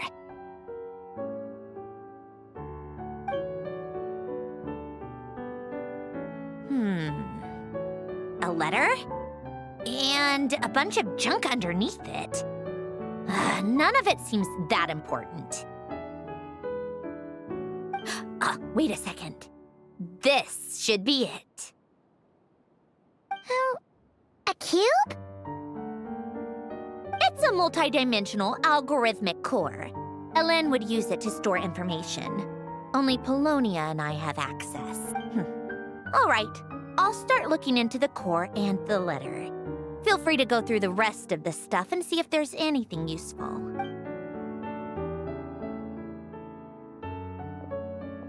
Okay. Hold on. There's another picture in here. This one has writing on the back. A snapshot of you playing among the plants shortly after you were born. You seem to like these flowers a lot. May you grow and flourish just as they do. Huh? Wow! Look how happy you are in this picture. You've changed a lot since then, huh? What's that supposed to mean? Just that you come off kind of aggressive sometimes. Or, you know, annoyed at everyone around you. Well then, people should stop being so annoying. It's not like I'm the one with the problem. Of course not. Oh, here's something else. Looks like a piece of paper torn out from somewhere. Today, I solved another math puzzle and made a breakthrough on a construction problem the Institute has been stuck on for years. Am I a genius or what? No, wait, that's From now on, I should have people address me as Her Highness the Clockwork Princess, unraveler of all reason. No, nope. No more of that. I thought I tore this page out. You wrote this? Then how did it get... Wait, there's more writing at the bottom. You seem to have developed a distaste for this particular entry, considering I found it in the trash. I'm sorry, but I could not help but hold on to it. Forgive me. Helen! Don't be embarrassed. Everyone goes through a phase like that. Nonsense. I wasn't even the one who wrote that. It must have been Polonia. That's enough. I told you it was Polonia. You know what? We're done with this. No more rifling around in the box. Just put it down and let me read the letter. To my little clockwork princess. Not another word. Got that? If you're reading this. You've most likely received the gift I left for you. I just hope you didn't stumble across all this while cleaning out my effects or something trivial like that. I once asked if there was something you wished for. Do you remember that? I wonder if time has changed your answer. Regardless, I have another gift. A formula that will allow you to come face to face with the anomaly inside of you. If you even still call her that. Why this gift? To understand that, allow me to wax poetic on the soul once again. I would ask you to stick with me until the end, but I know you will. You always have. I believe a person should be born twice over in their lifetime. First, there's the birth that grants us life. Then, the birth of the soul. It's a matter of transforming the life bestowed upon us into the life we choose for ourselves. And to do that, we must look inward. We must make a conscious choice to define the meaning of our life instead of allowing the happenstance of our existence to pass us by. This is the process of recognizing the soul that lives within us. You are my proudest masterpiece. I told you that long ago. But to me, you have never been a creation or a machine. To me, you're just like the rest of us. You have a heart. In fact, some theories think of the human brain as nothing more than a machine, and thought the product of its computations. So you see, perhaps we're not so different after all. Your inner machinery is just far more advanced than most. No matter how one looks at it, the heart is a complex thing, a place where logic and reason collide with our emotions. Your computational capacity allowed you to become sentient and develop logical reasoning. But it also granted you something that, on the surface, might seem contradictory. Emotion. Emotions and logic often clash with each other, and those instances of discord can accumulate over time. That is the source of what you refer to as the anomalies within you. As you told me once, you've always known what you don't want. Yet you've never wished for anything in particular, similar to how a blind person can feel when a part of their body is in pain without being able to fully visualize its form. Such is your relationship with your soul. So, what I leave you now is this: a formula that will allow you to see the shape of your soul. Of course. Whether you use it is entirely up to you. You are, and always have been, free to do as you wish, regardless, whether by my formula or some other means. I trust you will know your heart one day. You always were a fast learner, and the smartest person I've ever known. Ellen. Oh. I'm fine. I've already figured out how this formula works. Let's get out of here and then we can use it. You made up your mind already? You're gonna do it? Why wouldn't I? Resolving the anomalies within my core is the reason I came here in the first place. No, I can do this on my own. But, do you want to watch? What do you mean? I already know what anomaly I need to resolve. Like Alen said, she's an amalgamation of all the times my logic algorithms have clashed with my emotions. And by resolve, you mean that literally, or...? Yes. But if you, let us in like that, wouldn't that mean letting us see a bunch of your, you know, inner thoughts and secrets? If what Alen said is true, then I'm about to be... born anew, or whatever. This is your chance to be lucky enough to witness it. Besides, you already read my whole diary. When it comes to keeping my innermost thoughts to myself, well, I think that ship has sailed. You're really sure about this? How many times do I have to say it? I finally let you in as, friends, and you want to question it. I'm not gonna offer a second time. Enough with the mushy stuff. Just follow me.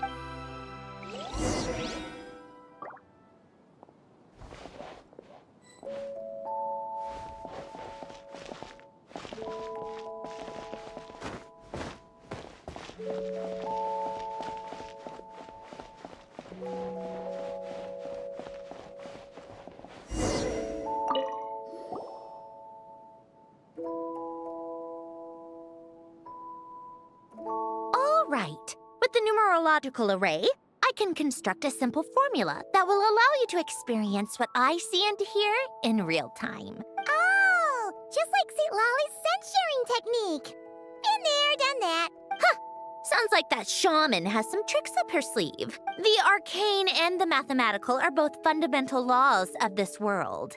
Being able to achieve a similar result through both isn't surprising. Anyway, let's get this show on the road. But no comments from the peanut gallery, okay? I know I offered, but I still don't want any interruptions.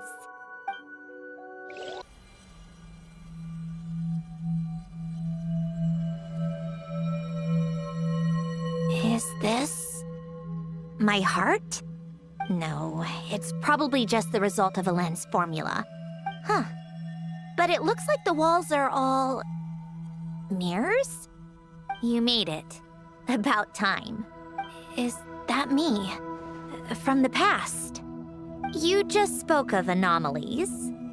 Well, here I am. What happens when emotion contradicts reason?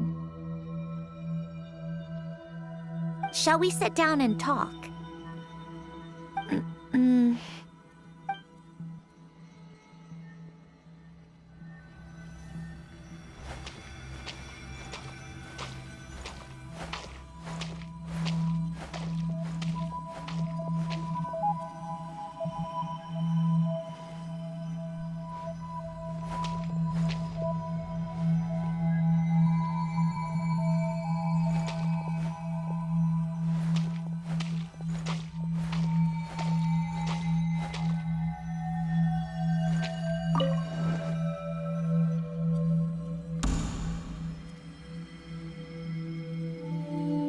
That should do it.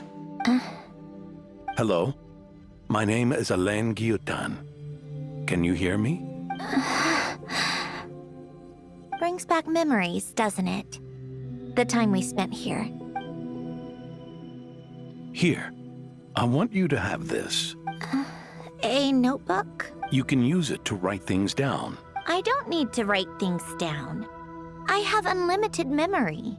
Even so, some things are more important than others, right?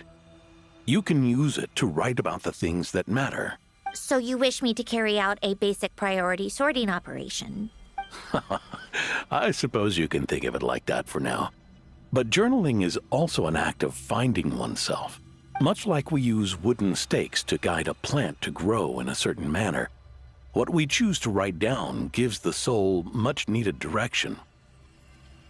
In the act of choosing what to forget and what to hold on to, we decide what kind of person we want to become. I don't understand. Like I said earlier, I don't need something like this. This is where we were born. Where our life began. Mornings of tending to the garden. Afternoons spent cleaning, reading, or studying. Evenings of cozying up by the fire, listening to Alain share stories about his past. Alain. What is it? What are you drinking? Oh, this? It's coffee. It, makes me more productive. I want to try it. Oh, okay. Here. Bitter. Speaking of, why did you design me with senses? Taste, smell, touch. Well, I'm not quite sure. It just felt like the right thing to do. I suppose I hoped you might have a life of your own one day, and that you deserve to experience all life has to offer. Oh. Still bitter. But the smell is nice. I thought those peaceful days would go on forever. You know that's not possible. Maybe. But how was I supposed to know the end was just around the corner? That was just bad luck, was it? Well, it certainly became a pattern, now didn't it?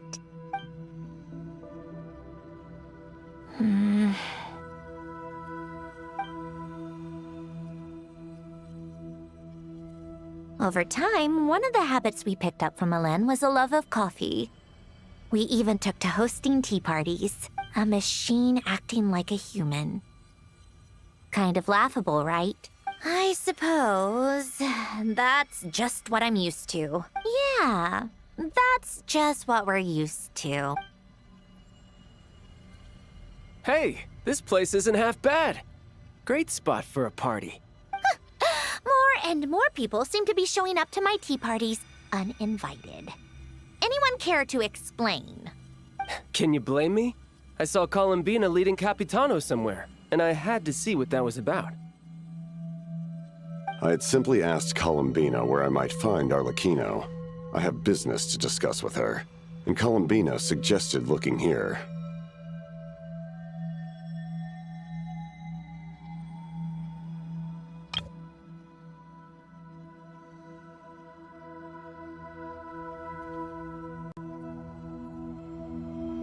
Tartaglia and I were unaware that this was a private gathering. Apologies for the intrusion.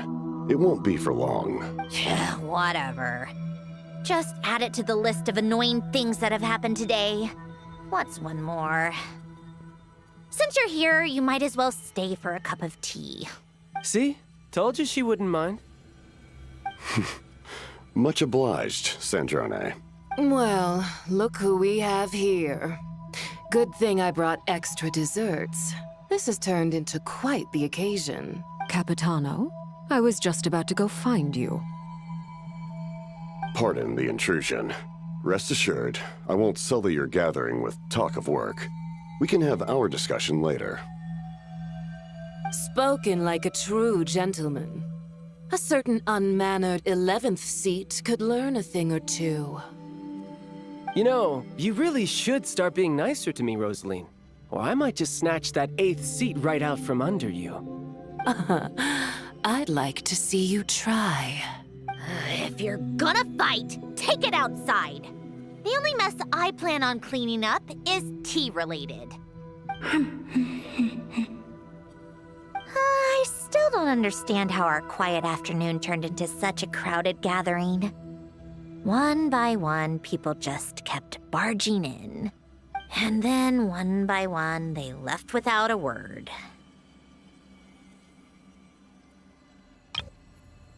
Yeah, pretty annoying, huh?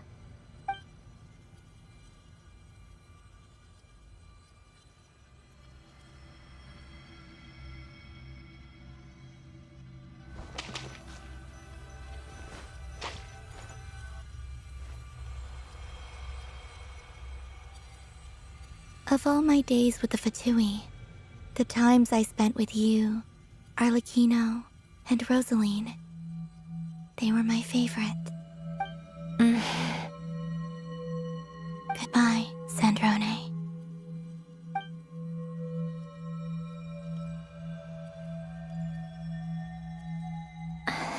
Don't go, Columbina.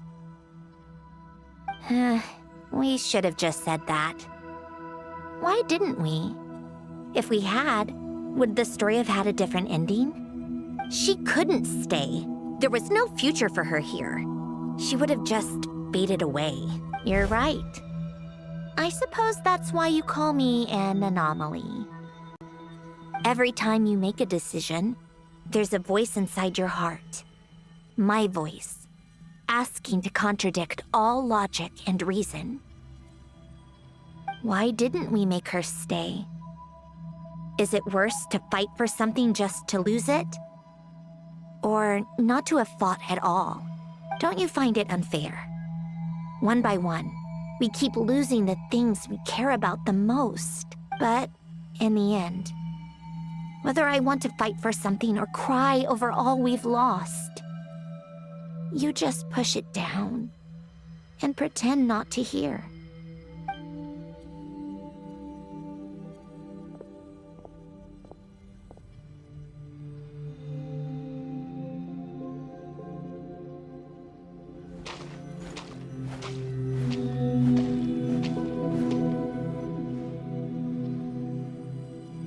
And now, even Polonia, the other half of Elend's legacy, the last remaining member of our family. Even Polonia is no longer with us. I did everything I could, but it's just like Elend always said. Polonia was one of a kind. There was no replicating what he managed to create. Don't you feel like our connection to the past is fading bit by bit? Like, even the things we have left are slowly slipping away. I suppose. But you can't move through life without having to say goodbye. And even as we experience loss, there are always new things to be gained. Ever so logical. What's your take, then? It feels like the more I care about something, the faster the world takes it away. It sounds so stupid, but I can't help it. That's the hand life has dealt me time and time again. Why even fight for something that's just going to be lost in the end? Better to never have had it at all. Better if it would all just disappear. Dark, I know. But the heart wants what it wants. Maybe the stellar linchpin appeared because of me. Because of what I wish for. I don't think so. Yeah, probably not. What an anomaly wants goes against all logic and reason after all. Well, go ahead and do what you came for. You're here to resolve the anomaly, aren't you?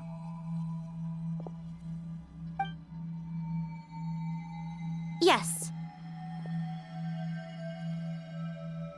What's it gonna be? Keeping me imprisoned here like before? Or eliminating me entirely, like debugging a code? That might actually be a mercy. I don't care. I just don't want to experience the pain of loss ever again. Go ahead. I'm ready.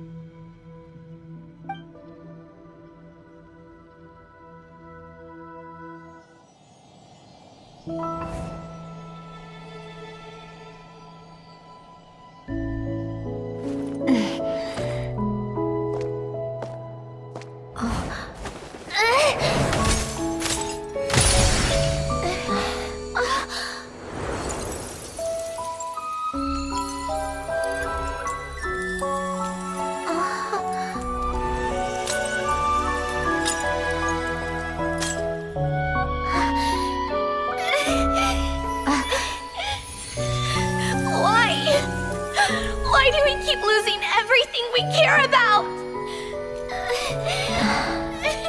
I know it hurts, but that's life. I wish... I know. I've always known. Because we've been one all along.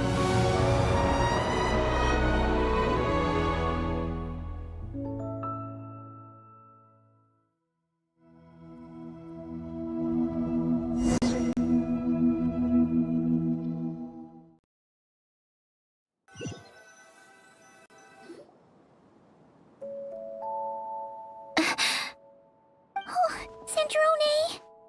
I'm fine. It's okay to cry, you know. Cry? You've gotta be kidding me. Save the comforting for someone who needs it, Paimon. The emotional side of my core algorithm. My emotion module has always been fully developed and operational.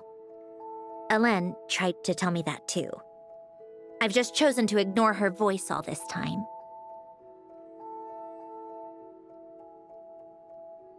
I suppose. Come to think of it, it's kind of like the aquarium on the ship. The aquarium? The old me took one look at it and saw something I would inevitably lose. So I stopped putting in the effort. Then, one by one, the fish all swam away, and the place became even more bleak and depressing. Pretty pathetic, right? Don't say that. A lot of people would feel the same. It just shows how much you care about what you have. Now? After seeing what you've done with the aquarium, I have to admit, I think it's beautiful. It's like you said. We get to keep the things we gain along the way. And those are things that can never be replaced. Because we choose to hold them in our hearts. Well said! Besides, I've already died once. I'd be stupid not to make the most of this second chance. Right! Earlier you, or your inner self, mentioned something about her wish. What was it? You think that's something you can just ask, and I'll tell you. Think again. I may have accepted my emotional self, but I'm not about to go all soft and mushy on the inside and pour my heart out.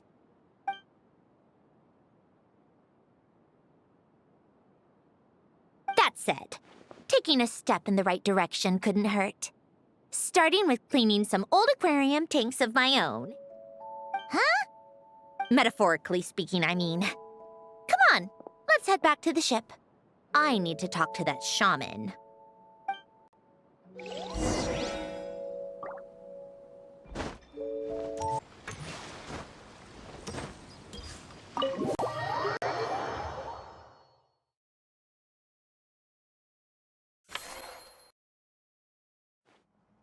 Huh?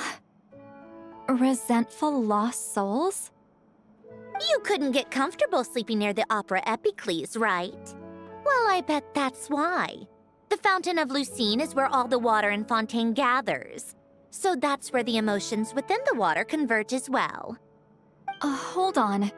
If it's souls we're dealing with, feeling uncomfortable should have been just the beginning. I should have been able to hear their voices or something. And under normal circumstances, I'm sure someone of your talents would have. The problem is, these souls are no longer complete.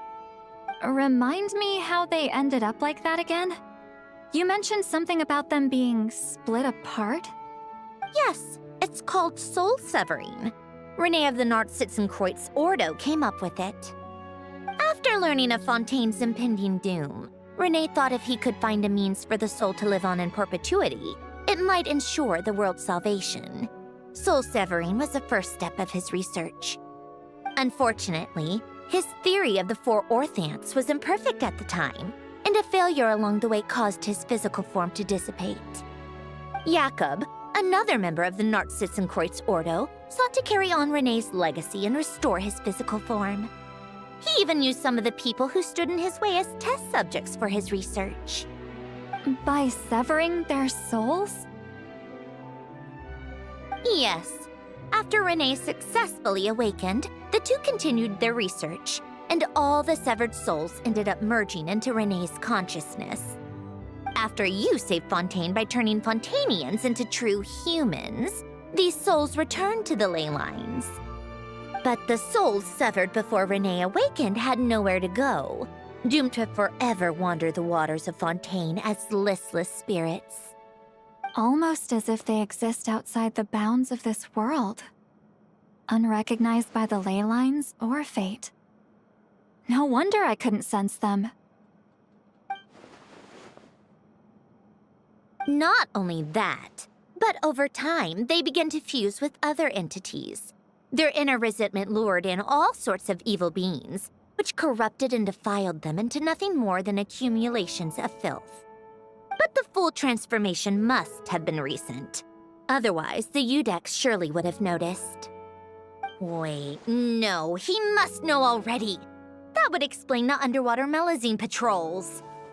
No wonder I kept running into officers from the Mara Chaussee Phantom earlier. In that case, let's go find Nervalette and we can sort it out together. No, not just yet. Why not? For one, the diplomatic castle alone would be a nightmare. Even though I haven't reported back to Snezhnaya yet, I'm not planning to leave the Fatui anytime soon. Besides, with me here, success is a done deal. Involving other people would just complicate things. All I need is for Miss Seatlolly to help pinpoint the location of this monstrosity. Think you can do it? With my eyes closed. This is what I do. I'm a lot better at it than manning a desk, at least. But, how exactly do you plan on resolving this soul stuff? Just trust me. I have the perfect solution. Oh, all right. If you're that confident, we'll follow your lead. Why the sudden interest in helping Fontaine with this, Sandrone? You never knew Renee and the others, right? No, I didn't. And you're right. This problem has nothing to do with me. I wouldn't get within 10 feet of the Nartsitzenkreuz Ordo or its members. But in his later years, Elan told me he regretted not helping his best friend when he needed it the most. He also felt sorry towards Marianne. for being too lost in his mechanical research to look after her properly. If he were still with us, I think he'd do the same. He might have a few choice words to say about it, but even after everything, he wouldn't leave his friend's mess for someone else to clean up. Friends shouldn't hold grudges or leave behind regrets. Fixing what happened between him and Renee was one of his greatest wishes. All I'm doing is fulfilling it in his stead. You know, you really do seem a little different now. You mean everything that just happened wasn't for nothing? Why, thank you for pointing out the obvious, Paimon. Just washing off the grime of the past. Turns out, a lot can build up after being ignored for so long. What's this about aquarium tanks all of a sudden? They go off on some grand adventure and what? Now they have their own private code? Stupid. All right then, Seat Lolly. Tracking this thing down is up to you. Huh? Oh, right. No problem. You got this, Granny Eatsley! Shh! You! Come with me to Hotel de Boer for a drink. Right now. Why? Because I miss Guillotin? I'll report back on the location tomorrow morning. Just need a drink or two first to bolster me up. Well, don't let me keep you. All right, you. Time to go. I've got scores that need settling. Huh?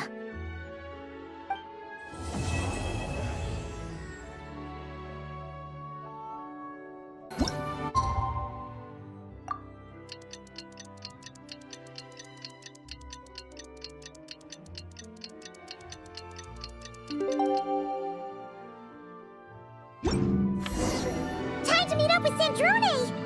Wonder if Seat Lolly was able to pinpoint the location. Well, we should know soon. Let's just hope it all works out. Seat Lolly sure drank a lot last night, huh? Wonder if she's even awake. Good morning. Ah! Arlebina! Oh, you sure know how to make an entrance. What are you doing here? We just finished filming a last-minute scene, so I came up to get some fresh air. The others are still down below discussing what the final scene should be. You mean, how it should end? Yes, they're torn between whether the heroine should reunite with her old friend or not. Ah, because the whole point is that she came to her friend's homeland to search for her, right? Oh. Yes. Director Farina and Miss Chiori think a tragic ending where the two never meet would be more poignant. But Director Xavier thinks having the two reunite would make for a more touching and heartwarming ending. Me? I'm not sure. On a personal level, of course I want to see her again. Of course I want to experience that moment where we reunite. Even if it's just for the cameras. But that means an actor would have to take her place. And that makes me feel... Oh. Huh? Yeah, don't look so worried. Making a film is supposed to be fun. But besides, it's all gonna work out. You can trust Paimon on that. Work out? How? Well, you know. Yep, exactly. Okay, I trust you. I'll just focus on having fun for now. Well, well, look who we have here. Traveler and Paimon. Oh, the lighting specialist and clapper loader that never were. Yeah. We kinda went AWOL, didn't we? Sorry about that. Seriously, don't worry about it. Everything's going smoothly on our end, so just do what you need to do. You seem seem to be in better spirits now, Miss Columbina. I apologize if our earlier discussion put you on the spot. It's okay. I'm fine now. The Traveler and Paimon talked me through it. So, what are your thoughts on the ending then? Should we have them reunite, or not? We should tie everything up in bows. Huh?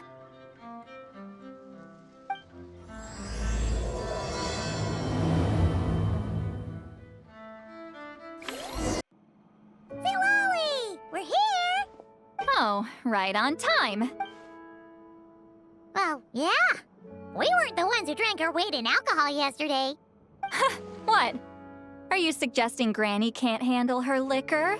It takes a lot more than that to get me drunk. Really? 'Cause, you stopped making sense after a while. Did I? Huh. News to me. I didn't say anything too crazy, I hope. Let's see. You spent half an hour bad-mouthing Auroron, half an hour complaining about work, an hour talking about light novels, and, Paimon kind of fell asleep after that. Are they gone? Oh, the crew? Yeah, we bumped into them on the deck, but they just left. Wait, but now that everything with your core is sorted out, what's stopping you from seeing Columbina? She misses you a lot. I just want to deal with this mess first. Besides, this is a perfect chance to make her jump for once. I have to plan it out more. But enough about that. Were you able to pinpoint the location of our target? Of course! When Granny Eatsley promises something, she delivers. Great, let's see. Morte region. Oh, wait, this is the Tower of Gestalt. The place the souls were severed. Is that the source of the resentment?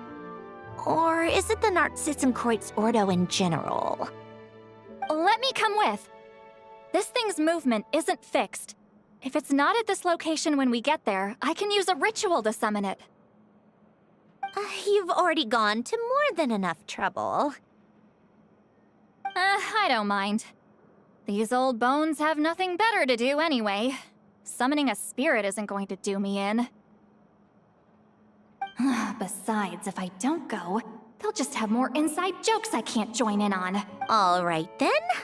I appreciate it. There's no time to lose. Let's head out!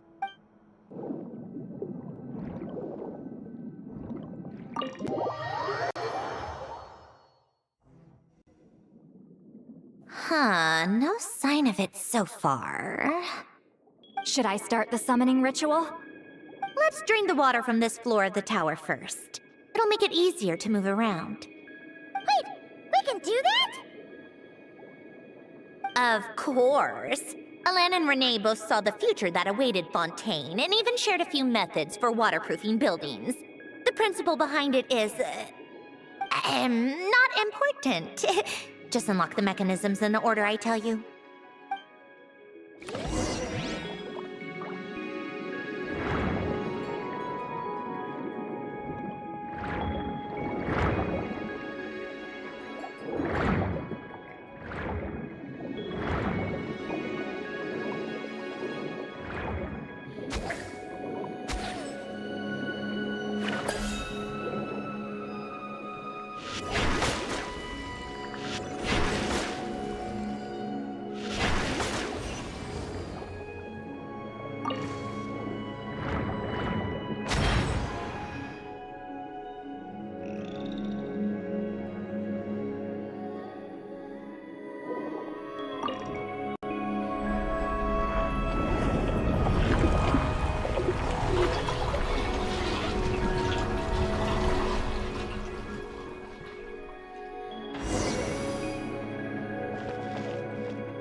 Ready?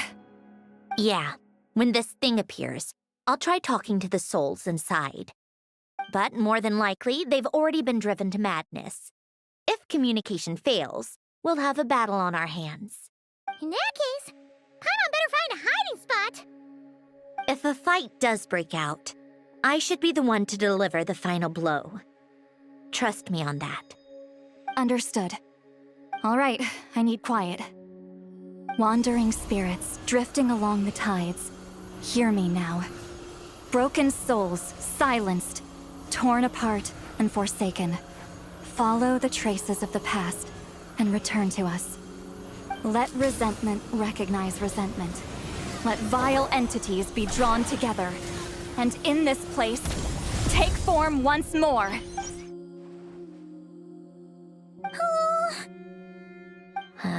What now? Is that it? This is exactly why I deal in math, not magic.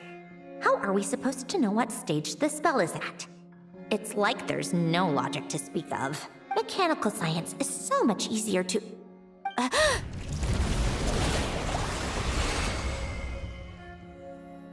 Watch out!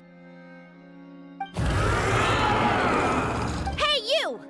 Or whoever's inside of you. I need you to listen to me.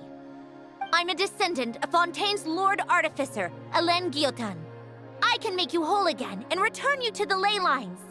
You just need to work with me here. Sandrone! Shh. Looks like talking this out is off the table. All right, plan B. Time to blow off some steam.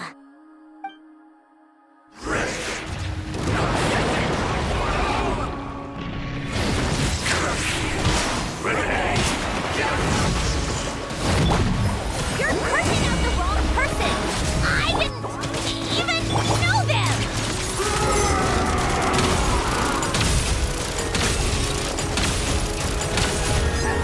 What a joke!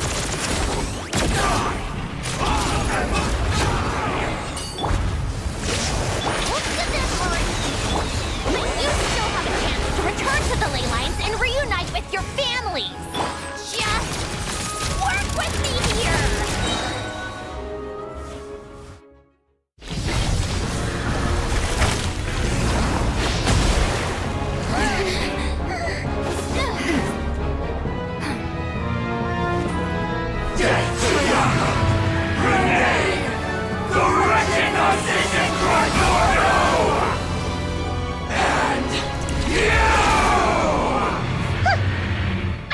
I'm not like them.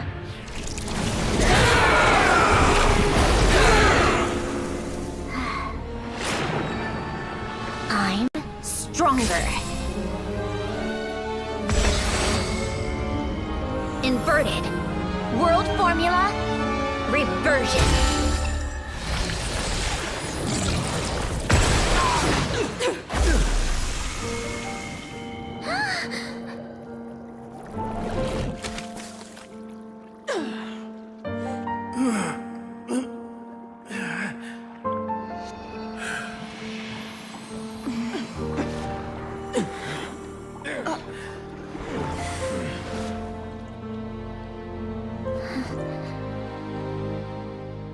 Be at peace among the tides, lost souls.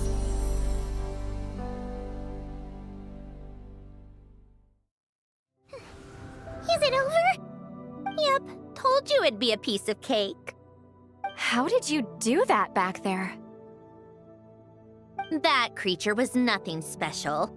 Add a bunch of souls with nowhere to go, a touch of malicious energy, a few impurities, and a whole lot of resentment. And that's what you get. All I did was separate the original souls from the rest of the filth, allowing them to be accepted by the current rules of the world. The principle behind the world formula is divergence.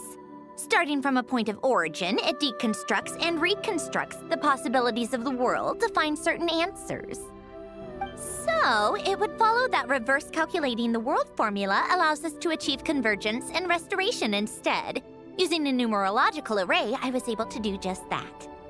It's similar to the concept of homological reduction in mathematics. I reduced them to the basic fundamental essence of their being without changing their underlying nature. That meant Never mind. Judging by all the blank stares, I'm guessing you don't actually care. I think I finally understand how Outlanders feel when I ramble on about shaman stuff. Point is, it was super impressive! You really are amazing, Sandrone! You're just realizing that now. Ahem. Enough about that. We should get going. I'll go reset the mechanisms inside the tower. See you back on land.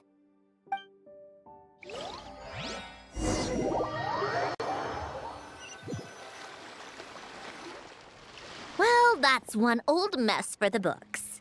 Glad to have that over and done with. Feels nice to do a good deed every once in a while. You helped everyone out a bunch in not cry too. Kinda seems like you're just a good person at heart. I wouldn't be so sure. I'll be heading back to the Fatui soon enough. You two are too trusting sometimes. Fine. Just don't say I didn't warn you when it comes back to bite you. Well, where to next? Back to the ship? Yeah! Your personal business, the Narcitzenkreuz thing, it's all resolved. That means you can see the people that need seeing now, right, Sandrone? Oh, everyone's gonna be so happy you're back! You wouldn't catch me dead admitting to this before, but... yeah, I really have missed everyone. Columbina's a special case, though. This time, I'm definitely getting her back for all her annoying antics over the years.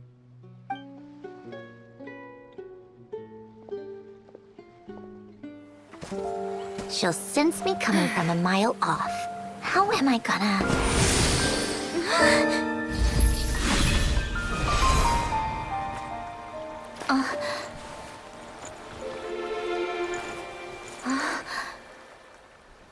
Sandrone?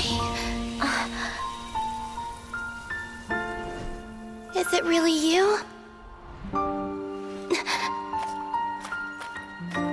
You're back? You didn't tell me. You avoided me. Why?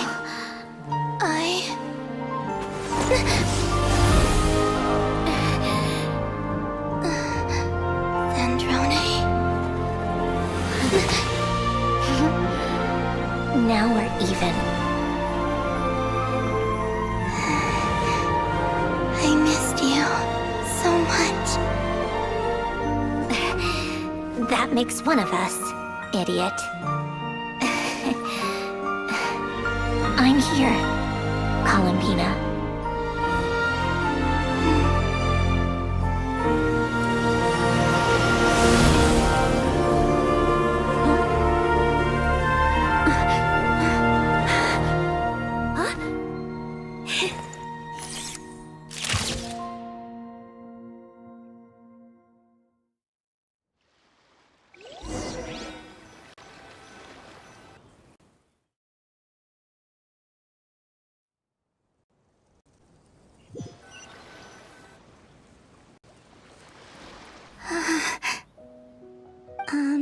Sandrone.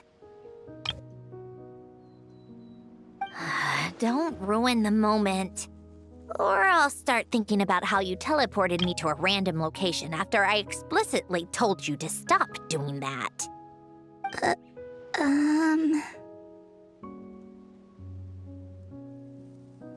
And scene! Bravo! Bravo! We got it! This is exactly the ending I was hoping for. Huh? Where did you just go, Miss Columbina? You vanished! And then the next second you were back hugging this, new friend here. That was all on camera? Yeah. Well, the camera was already rolling and it happened so fast, so... yeah. Hold on. This must be... Yep, my best friend. The one I was looking for. I never thought I'd actually get to see her again. I'm just... so happy.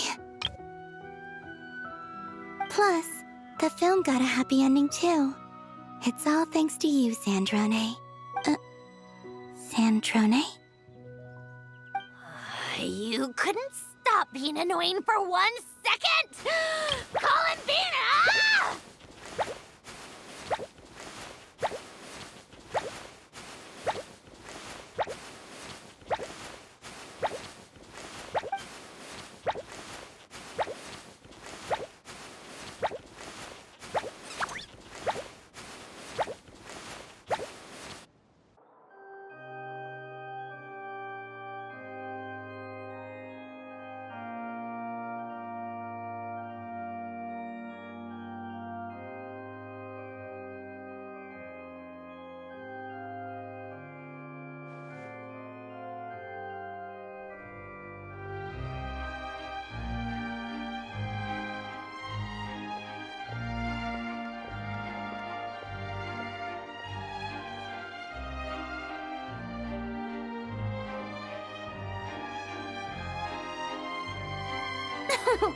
As expected, going to the opera house is the true way to enjoy a film.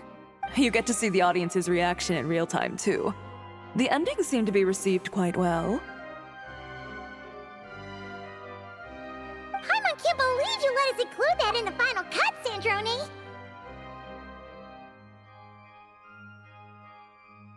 You even agreed to help us reshoot a couple of shots.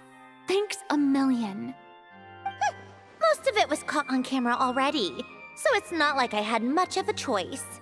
Besides, the film I'm in is going to be anything less than perfect. What are you laughing at? Nothing. It was just interesting to see us on screen together. I'm glad this moment is going to be preserved forever. Just a pity we didn't take home the Farina Award this time around. Well, artistic films can rarely compete with commercial ones. You should have prepared yourself for this the minute you changed the script. True. Oh, did I hear someone mention the Farina Award? Come on, don't gloat! I won't. Our crew winning the Farina Award was a team effort after all. Costume design, script adaptation. Ooh, and the practical effects were so realistic. The flames and explosions even made me jump while we were filming. A lot of the effects were based on actual items the Special Patrol confiscated from criminals. Who knew they'd serve another purpose, right? But it turned out amazing! Really brought the thrilling scenes from the novel to life. Fontaine's film industry is seriously impressive. Which film did you vote for, Silali? Isn't it obvious? Great Detective Herlock, of course! That's the whole reason I'm here! You all should be proud, though. A lot of critics are saying really good things about your film, too. Longing and loss? Searching for something even after it's gone? It's a film that makes you think about life, and how important it is to explore those themes. Well, that is what the art of storytelling is for. Watching a film with friends is so much fun! There's so much to talk about! Ooh, let's throw a celebration later then! We're all old friends. Oh, we could find a place and chat to our heart's content. How about the Wingalette? That's perfect! Friends and family are more than welcome too. So if you want to bring people, don't be shy. You all can head over first and make yourselves at home. I'll bring over some refreshments in a bit. I just have one more stop to make first. Can I come? Fine. Not like you'd listen if I tried to stop you.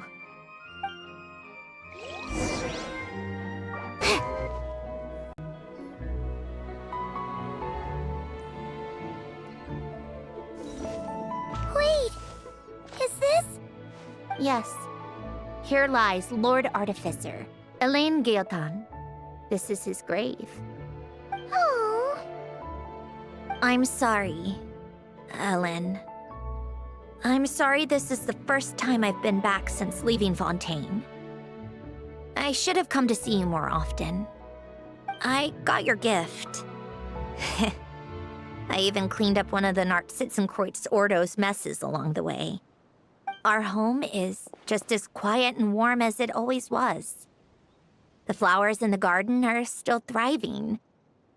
I'll make sure to tend to them more often from now on. Polonia received irreparable damage in battle. I should have taken better care of your invention. I'm sorry. Polonia was family to me. Just like you. You always said I was a fast learner. But I'm not so sure. It took me far too long to learn the things that truly matter. I never said this to you back then, but... Thank you for creating me. For giving me the chance to experience life. Being your family meant everything to me. Absolutely everything. Can I say a few words as well, Sandrone? Don't need my permission. Hello, Mr. Guillotin. I'm Sandrone's friend. You don't need to worry. Sandrone is doing great. Not only is she a brilliant scholar, she's made a whole bunch of friends, too. And she takes great care of them. As if... She'll never admit it, but she's always there when her friends need it the most. I wouldn't even be here without her. So, if she ever needs help, her friends will be there in a heartbeat, including me. That's what best friends are for. Columbina. What else? Oh, she likes drinking bitter coffee, listening to piano music when she can't sleep. Turns out she even likes giving hugs. No, wait! Don't tell him all that! Huh? I don't understand. I didn't think you'd want to hide things from him. Well, yeah, but there are still things I don't want to say. Okay. I'll come by myself and tell him for you then. That's not what I meant! All right. Enough with the speeches. If no one has anything else to add, let's just leave it there. Should we say a few words too? Kinda seems like Columbina said it all. Oh, great idea!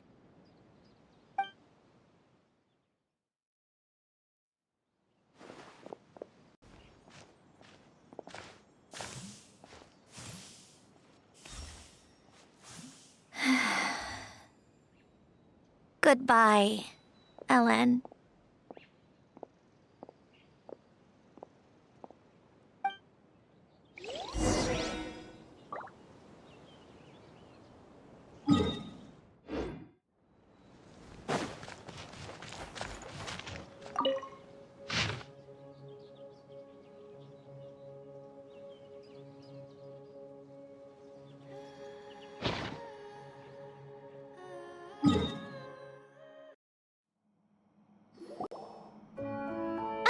You made it! The party's already started. Oh, but, you didn't bring anyone else along? I thought you headed out to invite some friends. We did invite a friend, actually. She'll be here soon.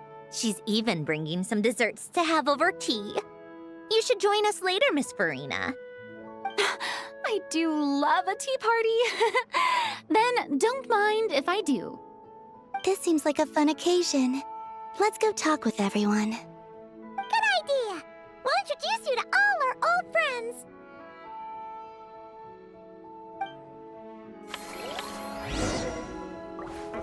Come on, keep up.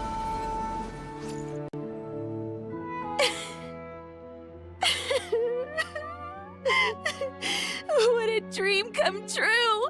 For once, it all worked out! I can die without regrets! Let's not get too ahead of ourselves, Director Lapine Pauline. What was in that piece of cake you just handed her, Escoffier? Romaritime flowers, eggs, flour, same as all the other pieces.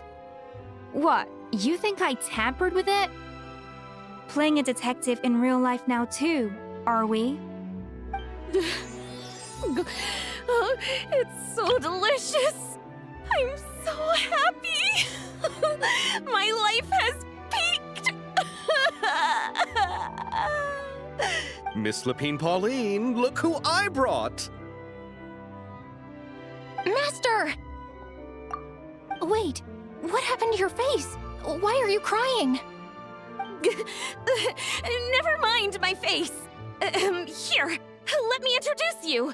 This is Miss Charlotte and Miss Escoffier. Things are sounding lively over here. Oh, look who it is! Perfect timing. I was so busy with the shoot, I feel like we barely got to talk. Ah, and the elusive Miss Guillotin. It's great to see you. Thank you so much for letting us use the boat free of charge. That was so generous of you. Oh, right. Introductions. This is Miss Charlotte and Miss Escoffier. That's kind of you. But I didn't really do anything. If you want to thank someone, it should be the Duke or the people who keep the boat in such good shape. Right. I'll head over in a bit and do just that. Miss Columbina? Yes? Could I interview you sometime? I'll treat you to some gâteau de bord for the trouble. There's only a limited amount available each day. Oh, but it's an absolute must-try when you're in Fontaine. Oh, sure. Bold of you to use my own cake as a bribe right in front of me. You know what? When else are we all going to be together like this? Come on, everyone! Grab your drinks!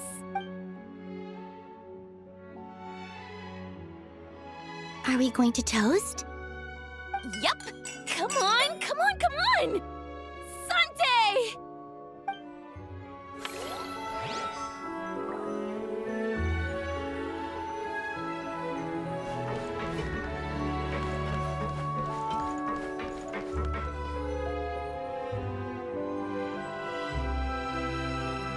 Nervalette!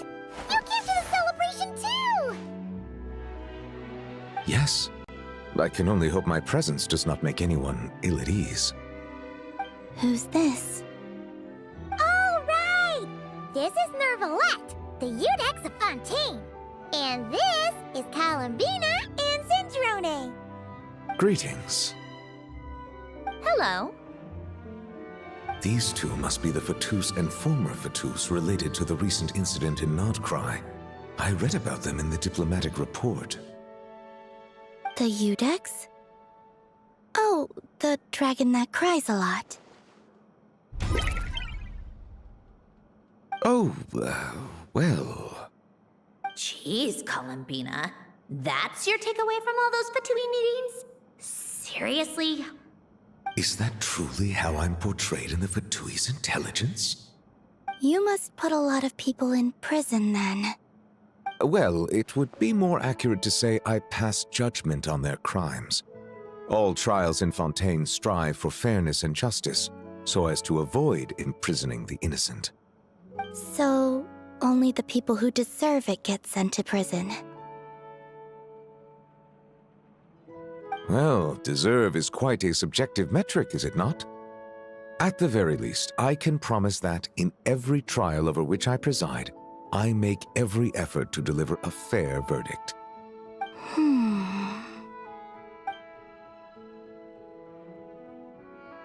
Yeah.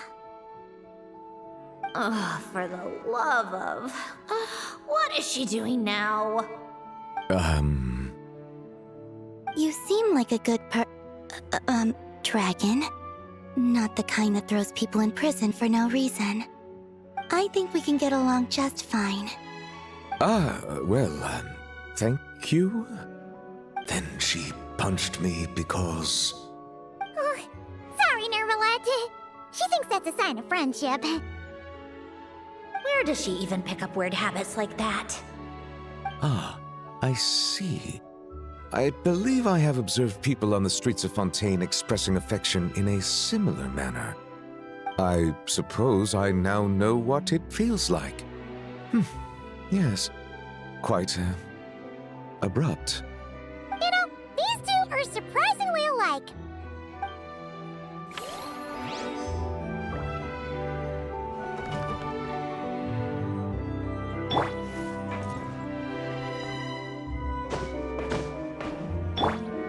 How tiresome.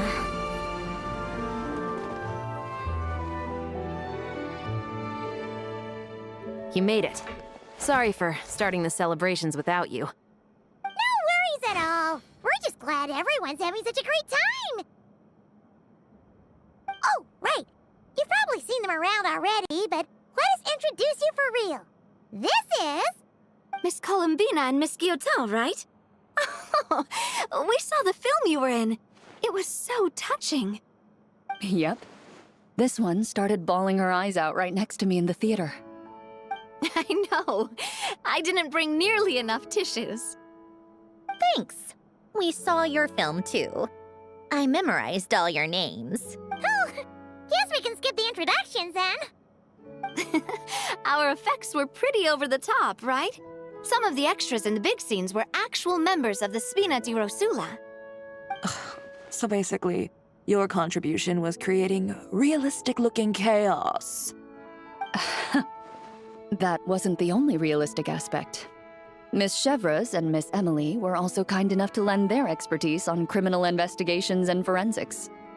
Oh, it was nothing. I was just honored to take part and help out. Wow! No wonder your film turned out so good. You basically had an expert in every field. Talk about a stacked crew. Oh, speaking of, want to join in on a round of tabletop troupe later, Miss Columbina and Miss Guillotin? I mean, what better place for a party than a party? Here we go again. That sounds interesting. Yes! Persuasion successful! What about you, Miss Guillotin? I guess one round couldn't hurt. Critical success!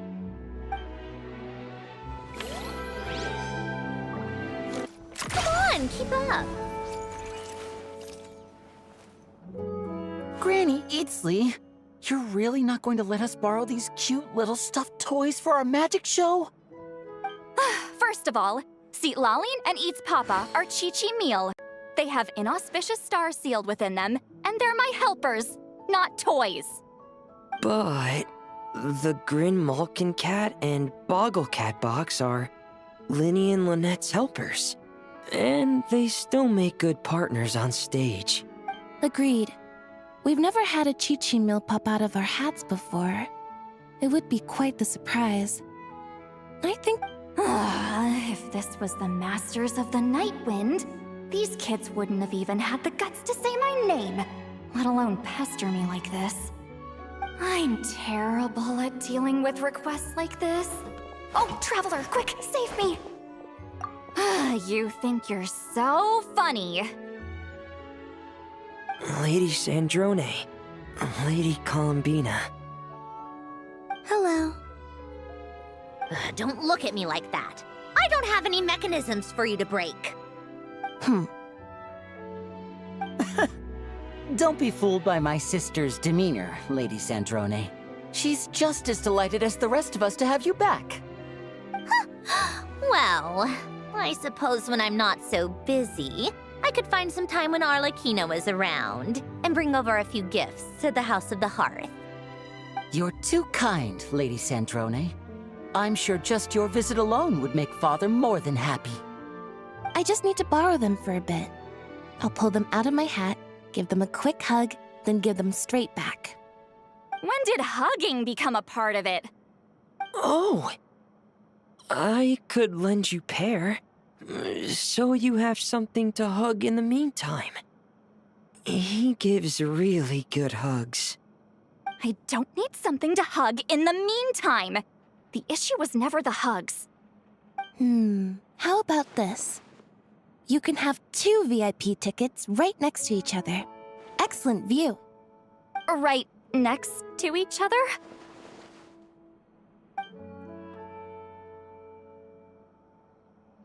Yep, super quiet.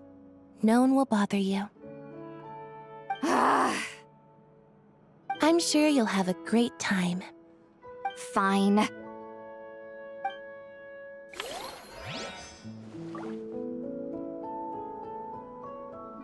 How tiresome. Wait a second! Mr. Baptiste and Veronique! You're here! Friends of yours? Veronique is the prop manager for Musketeer Pictures, and Mr. Baptiste is the author of The Two Musketeers. Yeah, former prop manager. Now we're just two criminals serving our time. Thanks to Duke Risley and Nurse Sijuin looking out for us. Not too bad, actually. You make it sound like I'm giving you special treatment.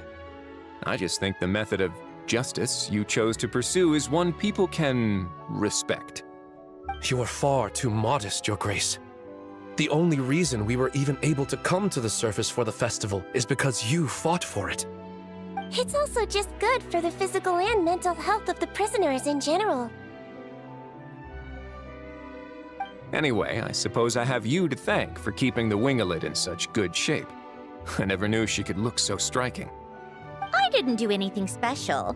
It was mostly the Traveler and the others. Don't sell yourself short, Miss Guillotin. You are the current captain, after all.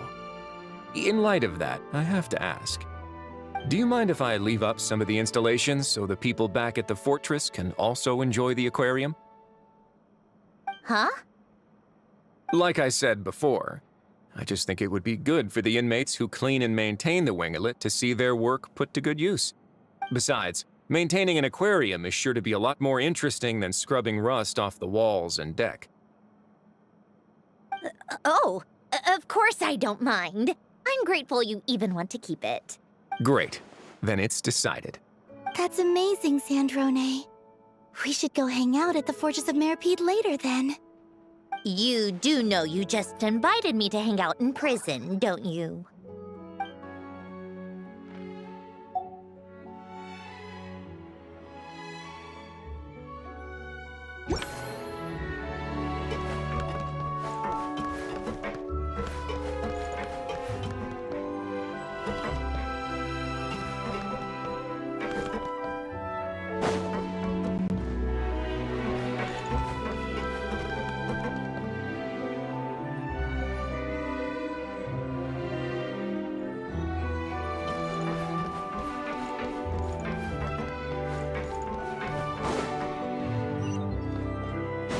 Take a break.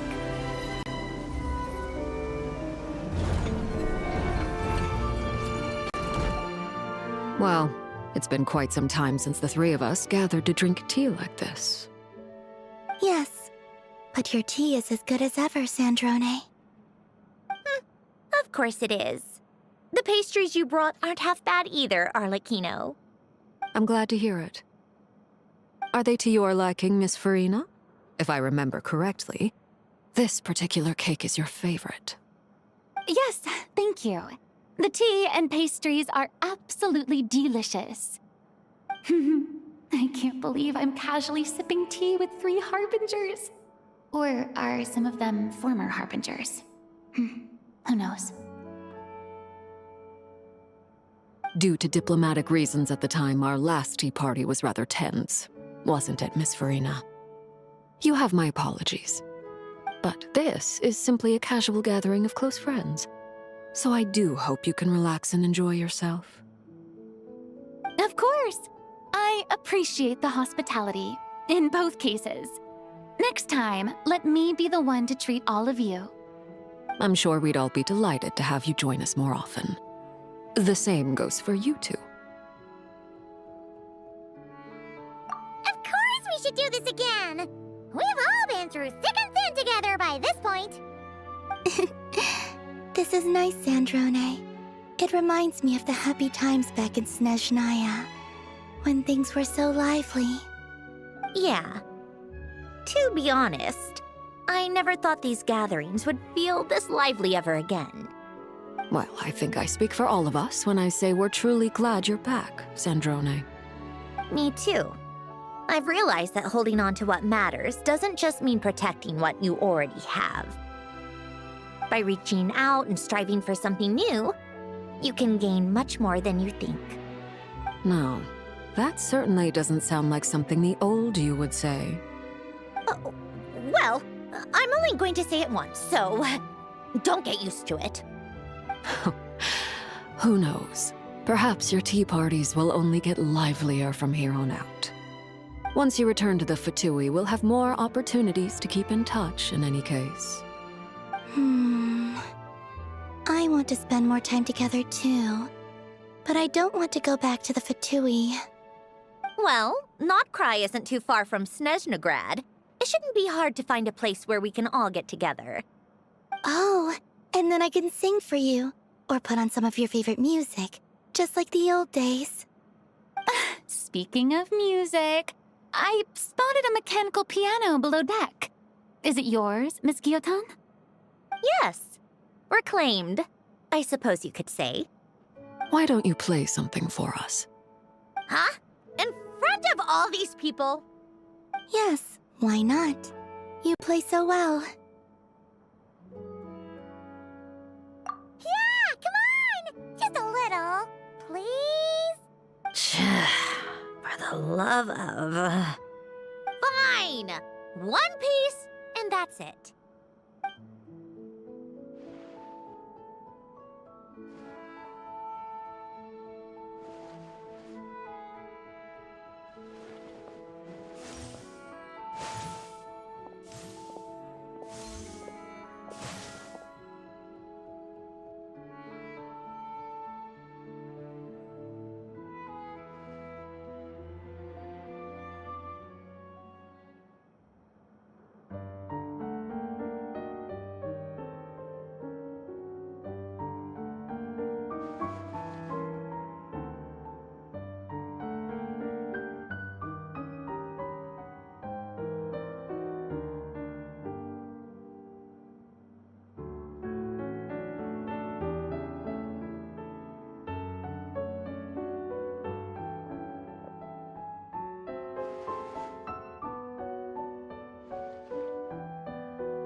Musketeer pictures!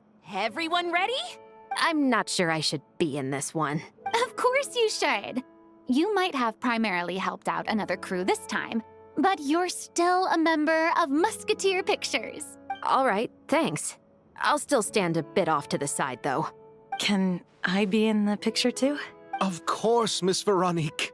I would have loved to have you in the last one, too, if circumstances had allowed it. Thank you, Director Xavier. Do I really have to be front and center? You're one of the lead actors! Of course you do! Nervous, Sandrone? No! All right, look at the camera! And 3, 2, 1... Musketeer Pictures!